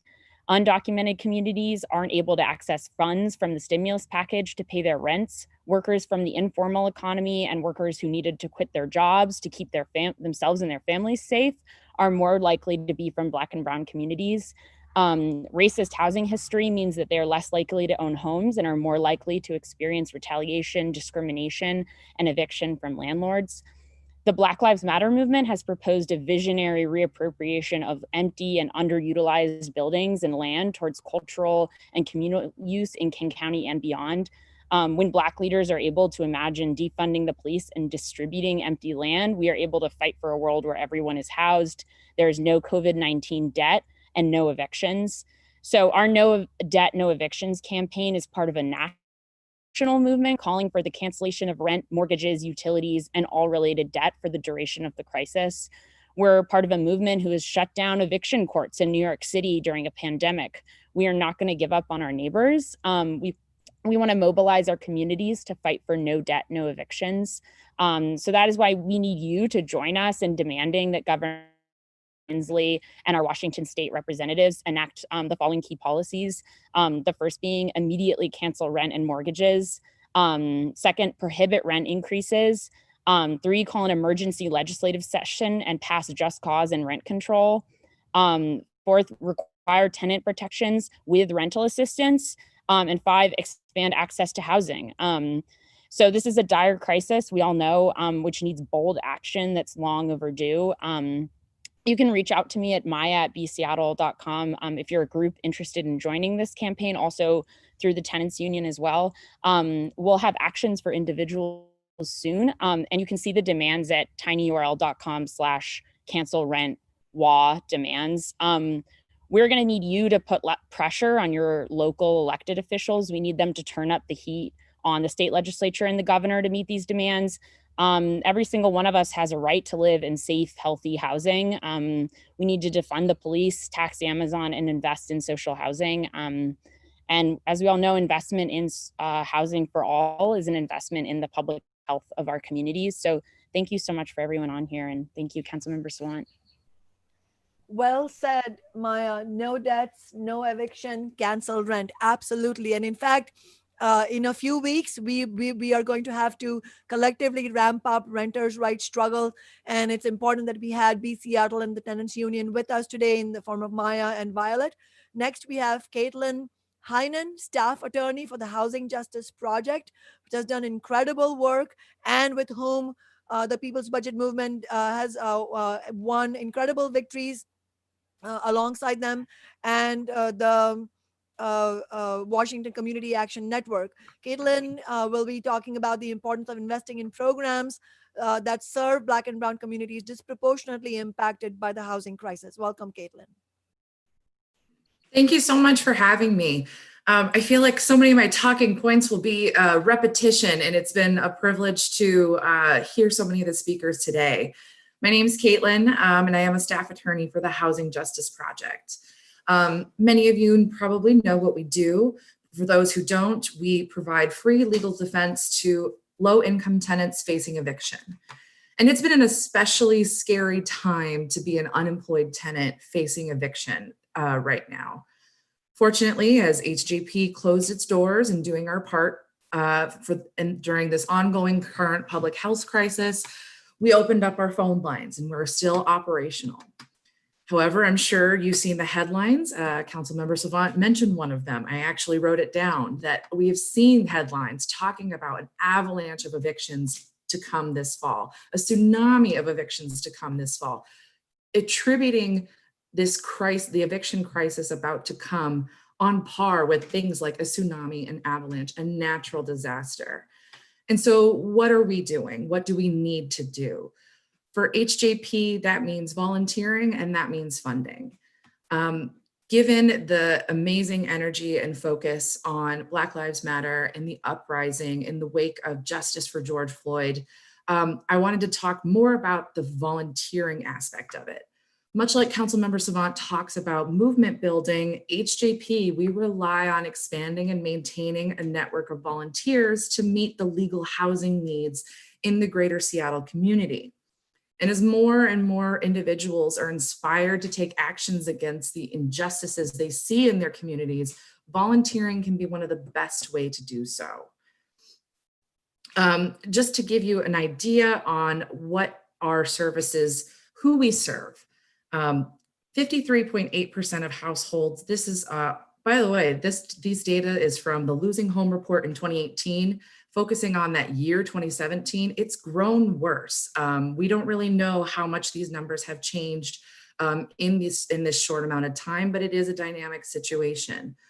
53.8% of households rent. Of those, 35% are households of color.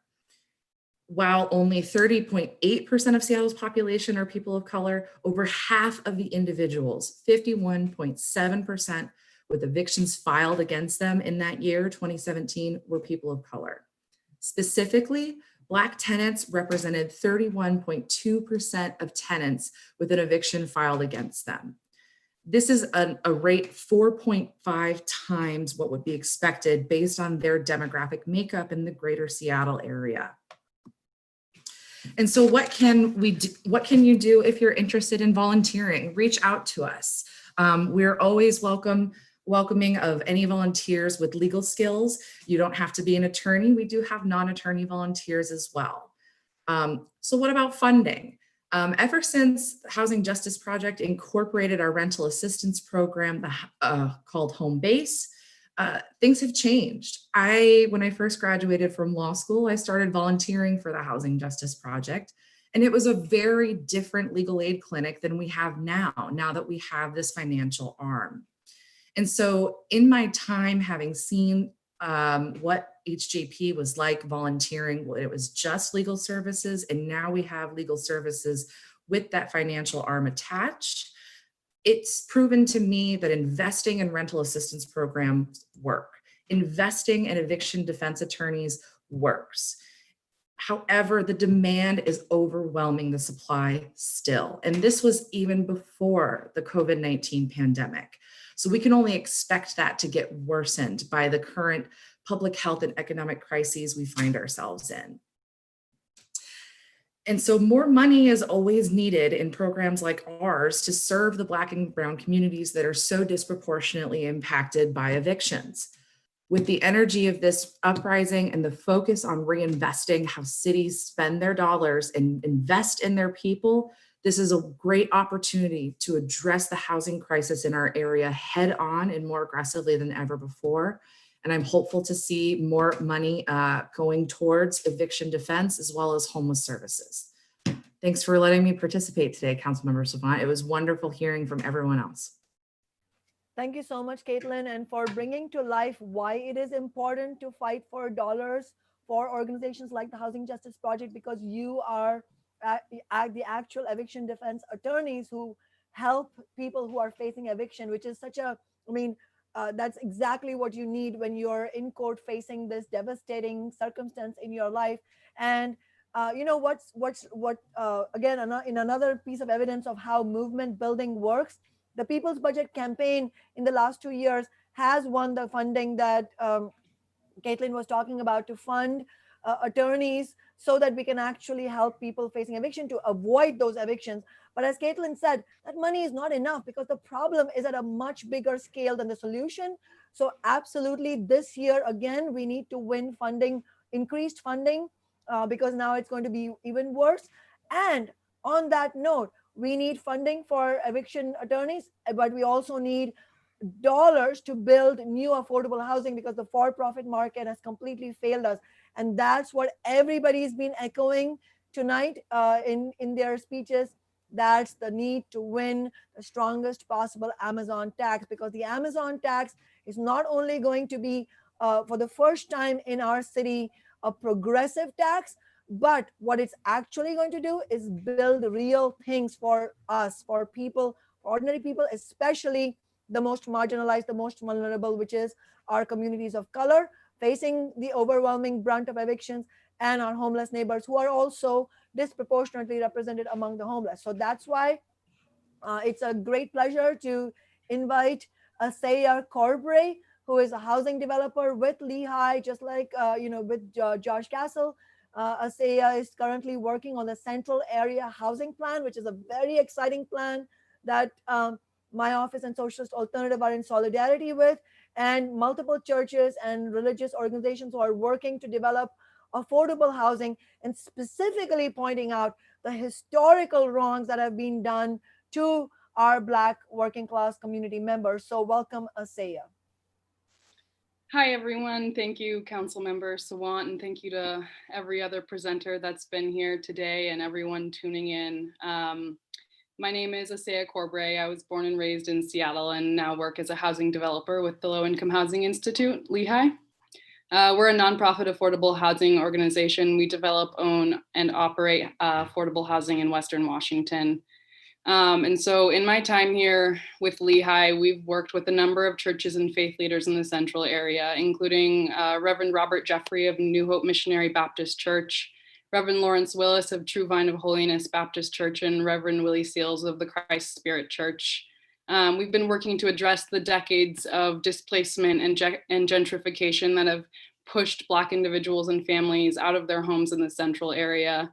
The displacement of longtime African-American residents from the central area is the direct result of racist policies, segregation, racial covenants, redlining, urban renewal, model cities, and now gentrification. And so we've been in a housing crisis for quite some time now, years and years and years, and it has disproportionately affected our Black and brown neighbors, our Black youth, our Black families. Black families make up 55% of all homeless families with children. Black teenagers and young adults make up 34% of homeless youth and young adults. Overall, Black people make up about 32% of those experiencing homelessness, but we only make up 6% of King County's population.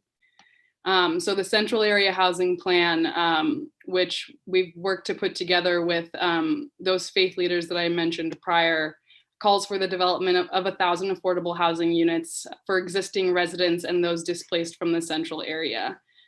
We've called for those to be developed in a 3-year period and used to truly address those that have been displaced from their community in the central area.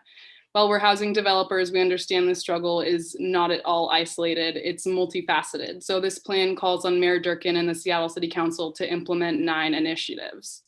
The first initiative is the Central Area Housing Plan to create those 1,000 new affordable housing units over 3 years for historic residents and those displaced from the central area.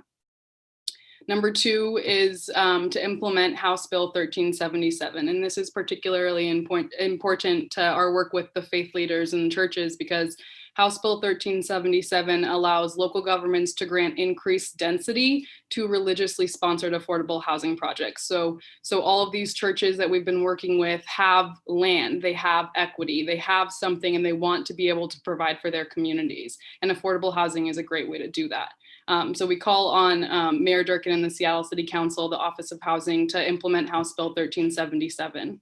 Number 3 addresses homeless housing. We're calling on the city to build 5,000 units of permanent supportive housing as quickly as possible, and to address the racial disparities that exist in the housing programs that are provided to residents in those permanent supportive housing units. Number 4 is what my colleague Josh spoke on a little bit earlier. We want the city to provide 10, 20, if not more, tiny house villages on city, private, and religious controlled land.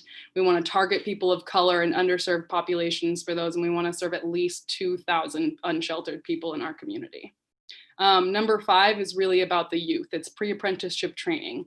There are so many organizations in Seattle: Youth Build, Seattle Vocational Institute, SVI, Sawhorse Revolution, the Wood Technology Center, Urban League, programs like ANEW. We want to train those students, and with a focus on students of color in the construction field, and let them build tiny houses. It's a great hands-on opportunity. It's an educational opportunity, and we have the chance to really affect our youth of color right now.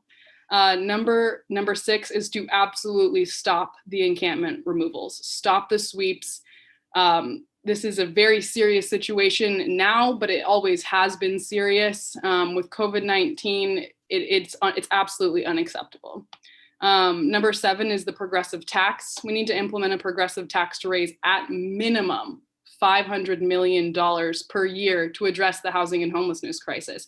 Our city, our county, our state sets so many goals to have however many units built by this date, but we're not seeing the funding come out behind that. So we need to raise at least $500 million per year to address this housing and homelessness crisis. And number 8 is issue $500 million in councilmanic bonds for the construction of low-income housing, and to prioritize housing and human services over the police, over law enforcement in the city budget. And number 9 is police reform. It's to demilitarize the police department and implement stronger citizen oversight. And I just want to mention that these 9 initiatives are simply a start. We're going to need to go well beyond this. These are not the end goal. This is just the beginning. We really have to keep applying pressure. We have to keep protesting. We have to keep calling out and holding our officials accountable if we're going to want to see the change that we're all fighting so hard for. So thank you to everyone that's spoken today, and to Councilmember Sawant and her office for pulling everybody together. I believe in all of us, and I think that we've got a long road ahead. Thank you. That was wonderful, Asaya. I really want to echo you. I believe in all of us. I think we can do this. We need to keep getting organized. And our next speakers are Reverend Robert Jeffery, Reverend Carrie Anderson, Reverend Angela Ying. These are some of the pastors that Asaya was talking about and Josh was talking about, who are our faith leaders who are really leading the way on and really helping us remember what really it means to have a moral compass, and that is very much related to what politicians end up doing. And so I really appreciate them being there. Reverend Robert Jeffery, I wanted to invite you first, senior pastor at New Hope Missionary Baptist Church. Welcome.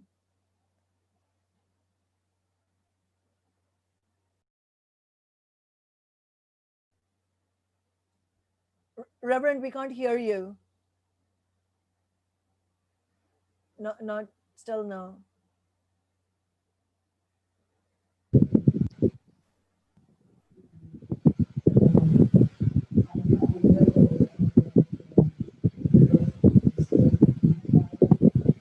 It's Reverend, it's very faint. We can't hear you.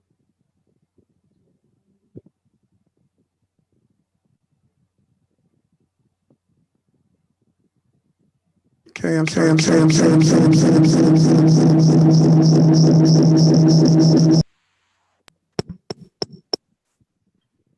All right.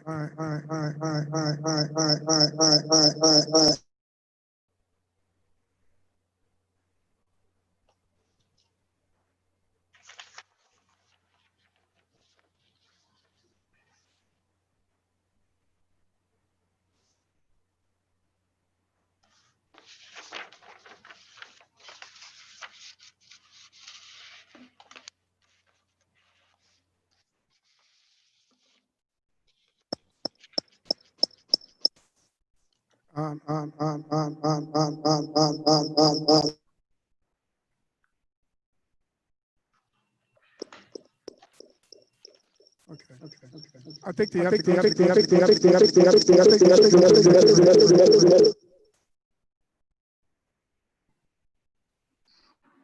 This is Ted with technical support. The problem is that you're logged on 2 different lines. So one line's speaker is being picked up by the other line's microphone. Perhaps if we go to the next speaker while we problem solve that. Oh, I think that might have worked. Hello? That sounds great. Go ahead, Reverend. Hello? Yes, we can hear you now. Go ahead. Can you hear me? Yes. Yes, we can hear you. Okay, all right. Well, I just want to say that I echo everything that Isaiah from Lehigh has said. It has been a real pleasure working with Lehigh to create opportunities for the homeless families in the Yesler encampment and the tiny homes encampment. I think that one of the things I just want to add to the conversation is that I was talking with someone the other night, and I was being interviewed, and they were asking me about whether or not the marketing or market was resulting, the housing in the central area was a result of the markets, and I was telling them that basically the housing in the central area is a result of extreme systemic racism that has existed in Seattle for years. It began 60 more years ago when Seattle made a conscious decision to treat the inhabitants of the central area as though they were not only non-citizens, but that they were incapable of ever becoming citizens, legitimate citizens. And so this is the result. What we see today is the result, the complete exclusion of families and a complete exclusion of people from the central area. My desire is to work as feverishly as possible to make sure that what Councilman Sawant is doing is accomplished, to do all we can. If that means being in the street, that's what it means. If it means whatever it means that we have to do, I think now is the time for us to push the agenda, push the envelope, because we've waited and waited, and what we've gotten over and over again is more of the same. And so I'm here tonight to endorse the Lehigh proposal and the New Hope proposal and the church proposal from the community for the housing, new housing to exist in the central area.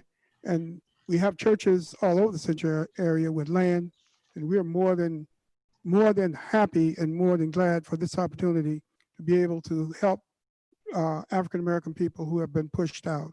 And so I join with all of you in support of this budget and support of this call for housing development, especially for homeless, especially for low income, especially for workforce, working people who can't afford to live in an area, in a community that they've developed for over 70 years. Thank you, Council. Thank you so much, Reverend Jeffery. Next, I wanted to warmly welcome Reverend Kerry Anderson, Senior Pastor at First African Methodist Episcopal Church. Welcome, Reverend. Thank you, Councilwoman Sawant. I am just pleased and tickled pink to be with you tonight to share in this town hall forum. A few days ago, I was invited by my good friend and colleague in the ministry, the Reverend Dr. Robert Jeffery. We stood in the front of his illustrious church, the New Hope Missionary Baptist Church, along with colleagues, the Reverend Angela Ying, who is with us tonight, the Reverend Willie Seals, the Reverend L. Ricky Willis, who are all involved in this crisis called building affordable housing and homelessness in the Seattle area. There were others there, along with Councilwoman Sawant and from my friend Sharon Lee from Lehigh. And it's just wonderful to be able to hold this discussion tonight, Councilwoman. I'm thankful that you sponsored this.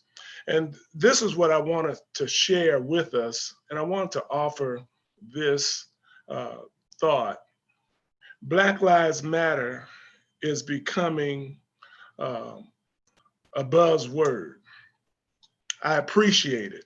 I've been Black all my life, 60 plus years. But now we're finally getting some traction that Black Lives Matter. However, it must be more than a buzzword if we're going to operationalize real needs for people of African American descent and Black and brown people in the Seattle area. For too long, the central area or central district has been gentrified, and Black folks that grew up here, lived here, built their families here, driven away, driven down south, King County, because of property taxes going up. And that was intentional, as I've done some extensive research, so that drive them out by raising the property taxes, bringing development in so that they can build high rises and make money. What we need to do right now is what Dr. Jeffery and those that are standing with us tonight are advocating, intentionally building 1,000 units, which is not a lot of units when you think about the central area.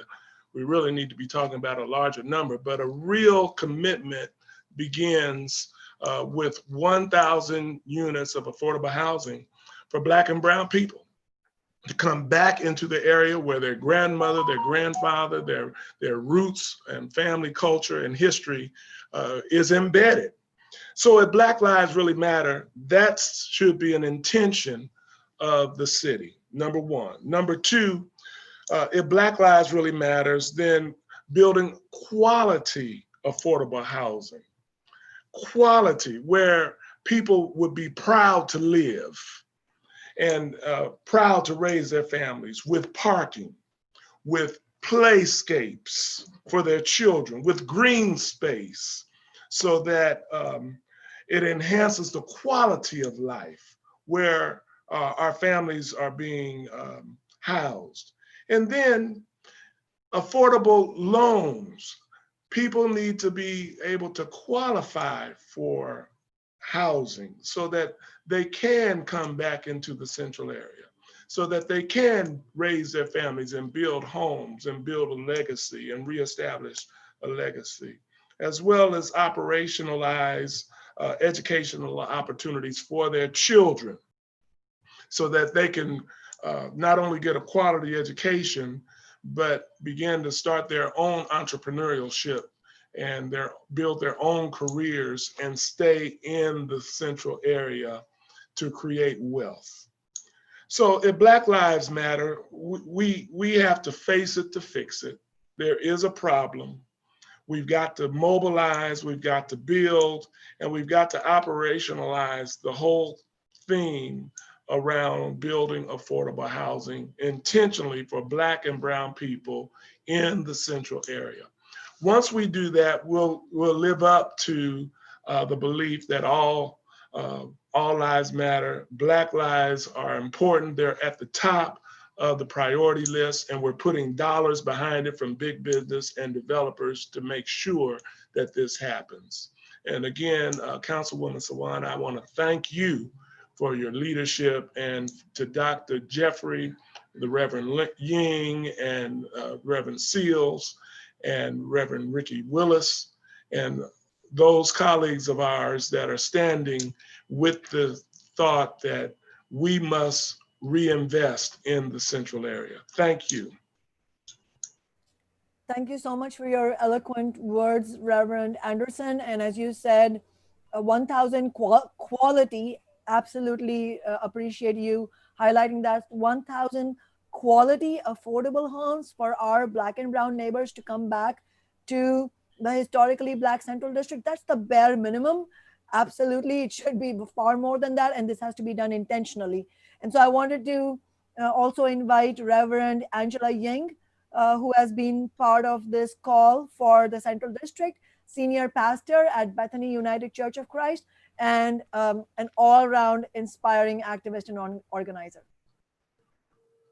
Thank you, Woman Sawant. Just really grateful to be here and standing alongside Reverend Dr. Jeffery and Reverend Dr. Carrie Anderson tonight. Just want to say amen and amen, because we need this to happen. We need this to happen. I remember when I was a teen and my mentor was Cornel West, he reminded me that justice is what love looks like in public. And it is time, my friends, and I know, having listened to all of the speakers tonight, it is time, and we're just so grateful Shama Sawant is leading us along with Council Member Morales. But I just want to let you know that the Reverend Dr. Anderson and the Reverend Dr. Jeffery and the others that we have shared tonight, we had over 70 some faith leaders sign a letter for more tiny house villages. We had over 70 some faith leaders sign a letter to tax Amazon, and the legislation put out by Council Member Shama Sawant and Council Member Morales. We don't want to water down. And then last Wednesday, we held a conference called A Moral Response to the Pandemic, Poverty, and Police Violence. And we had over 300 faith leaders. And I am making the commitment with the Reverend Dr. Anderson and the Reverend Dr. Jeffery and other faith leaders to make sure all of them sign and back what we are talking about, to make sure the 1,000 quality, affordable housing happens first and priority in the Central District. I want to let you know that my young people who have fought for no new youth jail, who are working with the Tyree Scott Freedom School, who are on our campus doing the Black Power Epicenter, have educated me that is not enough to say you're not racist. We got to be anti-racist. And if we're going to do that, we start with a priority of building homes, affordable, quality homes for our Black and brown brothers in the Central District. Why? Because that's where they live and they should return. Why did they hike up the prices? Greed. Why did they try to move us out? Greed. If you wonder why people, Black and brown and Asians, are in at Beacon Hill in the South End, well, they had a house covenant that said, we will not sell a house to you unless you are white. Okay? It's not because we want to be diverse. I mean, thank God that we are diverse and we love each other. But here's the thing. We need to be back in our neighborhoods. And it begins, if, as Reverend Dr. Anderson and Reverend Dr. Jeffery said, if Black lives matter, if all lives cannot matter until Black lives matter. So let's make sure we start by building the affordable housing, quality houses in the Central District now. Thanks be to God, we can make it happen. And I hope with our 300 faith leaders that will join us from A Moral Response to the Pandemic, Poverty, and Police Violence, as we defund the police budget and move it towards social services, that we will make sure that this happens. And if you will, email the Council Member Sawant, because we want you to join in this letter. All faith leaders, community leaders to join us as we make sure that we build, as the Reverends had said, affordable housing beginning in the Central District. Thank you. Thank you so much, Reverend Ying, and all our faith leaders, all reverends. Thank you so much for bringing your important voice to why the quality affordable housing in the Central District has to absolutely be the starting point of demonstrating that Black lives actually matter. And we had speakers from Chicago and New York City, in addition to our leaders in Seattle. And it gives me incredible pleasure to invite our last, but certainly not least speaker for tonight, Deepa Sivarajan, because it represents the international, the global connections that our struggle has and needs to further develop, because capitalism is a global system. So our struggle better be international, building links between the working class in America, working class in India, and on other continents. So welcome, Deepa. Deepa is here from the Coalition of Seattle Indian Americans, which organizes for social justice by fighting casteism, Islamophobia, and Hindu fascism within Asian communities and beyond. Deepa is also a member of the Seattle LGBTQ Commission and volunteers with Seattle South Asians Building Accountability and Healing, and the Sphere, which is a very important South Asian film festival. You should all check it out even if you're not South Asian. So welcome, Deepa. Thank you. Thank you so much, Shama. I'm here with the Coalition of Seattle Indian Americans, and we're here in solidarity with Black Lives Matter, following the leadership of the King County Equity Now Coalition and Decriminalize Seattle. And I wanted to just finish by saying a few words about solidarity, maybe for folks out there who are wondering what solidarity might mean for you. I know that I feel really grateful to be invited here because I'm also very aware about how my own community, the South Asian community, while fighting for justice within our own communities, has also been complicit in the American project of anti-Blackness and carcerality here in our diaspora. For South Asians, that starts with virulent casteism and Islamophobia found within ourselves and our families and friends, which has led to the Hindu right wing in the US allying with white supremacist groups and promoting violence against caste-oppressed people and Muslims, and doing things like celebrating Raksha Bandhan and other Hindu holidays by making meals for American police departments. All of these things are interconnected, even as they are fighting to build power for the Hindu right wing in India and the US. So for my fellow South Asians here, we need to instead raise up the solidarity that has long existed between the Black liberation movement and the Dalit Bahujan liberation movement. We need to battle the model minority myths and show how they not only hold us back, but also how they create violence against Black and Indigenous people. South Asians in tech need to support taxing Amazon and fight to end their production of surveillance and policing technologies. South Asians in medicine need to look at how healthcare systems collaborate with state violence. South Asians in labor need to make sure that their unions are not in solidarity with so-called police unions. And if you're not South Asian, I call on you to examine the parallel dynamics in your own communities of anti-indigeneity and anti-Blackness and colorism, and to figure out how to fight them in your own communities. I've been really lucky enough to learn a lot more about the abolition movement in recent times, like I'm sure many of us have. And the two things I've really held on to are, firstly, that abolition begins with us and our relationships and our communities. That's not only where we call out oppression and complicity, but also where we build power together. And secondly, that abolition isn't about replacing policing and prisons with other systems of state oppression, like interventions by social workers or child protective services. It's instead about building something new and transformative that keeps communities truly safe. I think we've really seen that during COVID with the rise of mutual aid groups. I wanted to give a shout out not only to the Seattle COVID mutual aid group, but also to the South King County and East Side mutual aid groups, which serves many of the communities of color that, as Reverend Carrie Anderson mentioned, have already been gentrified out of Seattle. So these are the systems that we need to be growing together in place of policing and prisons. So the Coalition of Seattle Indian Americans is here for the Sawant Morales tax Amazon legislation that is permanent and creates a truly robust funding source. We're here for a path to defunding SPD that isn't just about reform, that does so by consistently slashing police budgets and reducing the scope of police power. We're here for creating homes for people who are unhoused and displaced, including building tiny house villages like Nicholasville.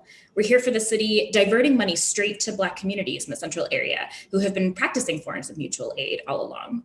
We're here to fight for abolition and transformative justice, and we need a people's budget to be able to build that power together. Thank you so much. Thank you so much, Deepa. That was such an important voice of how across Lake, on both sides of Lake Washington, we are building this movement. But really, indeed, this is international. And as you correctly said, Deepa, you cannot march for Black Lives Matter here in Seattle and then and not be against the absolutely brutal and vicious caste system in India. And it really highlights why if this struggle is not international, then it's not really, it does not have a correct analysis of where oppression comes from. And in fact, I just want to mention as we close for tonight that, you know, Dr. Martin Luther King Jr. and Malcolm X, both of whose lives were cruelly cut short by this system that correctly saw them as a threat, the movement that they were building as a threat. Both of them, towards the end of their lives, they were making these very powerful connections about where oppression, racism, violence comes from, where economic exploitation comes from. And it was no coincidence at all that MLK was assassinated when he was reaching socialist conclusions, as he was marching alongside sanitation workers in Memphis. And we have to be, we are not there yet, but I think our movement really globally has to be the re-embodiment of those ideas, because this is a moment of uprising and we cannot afford to squander it. thousands of people in Seattle, tens of thousands actually in Seattle, and hundreds of thousands in around King County and the state want to fight back against economic evictions, want to fight for affordable housing, want to fight against racist gentrification, against police violence, for police accountability. So we cannot lose this moment. So this People's Budget campaign is happening at such a historical moment. Join us on Wednesday, July 1st at 9 a.m. for our online community meeting. They've been very, very useful for us to prepare as we go into the budget committee. Before 9 a.m. on July 1st, also remember to sign up for public comment. At 8 a.m., our fiery, collective, organized public comment has moved mountains in the last months and years. So we need to keep it up. And let's not forget, if we relent even one bit on our movement building and on getting organized, absolutely we will see the Chamber of Commerce, big business, Jeff Bezos, as Violet mentioned, immediately attempting to push back and defeat our movement. And we have too many things to win right now, too much at stake to relent, because we want to defund the police by at least 50%. We want to win the strongest possible Amazon tax. We want to build at least 1,000 affordable quality homes in the Central District for our Black and brown neighbors, plus over 10,000 affordable homes citywide. Our goals are just, they are morally and politically something that we should proudly wear as a badge of honor. Let's keep fighting. Hopefully you'll sign up for public comment on Wednesday at 8 a.m. online. Just search Seattle City Council public comment and please join us at 9 a.m. for our community meeting on July 1st. Thank you and solidarity. Good night.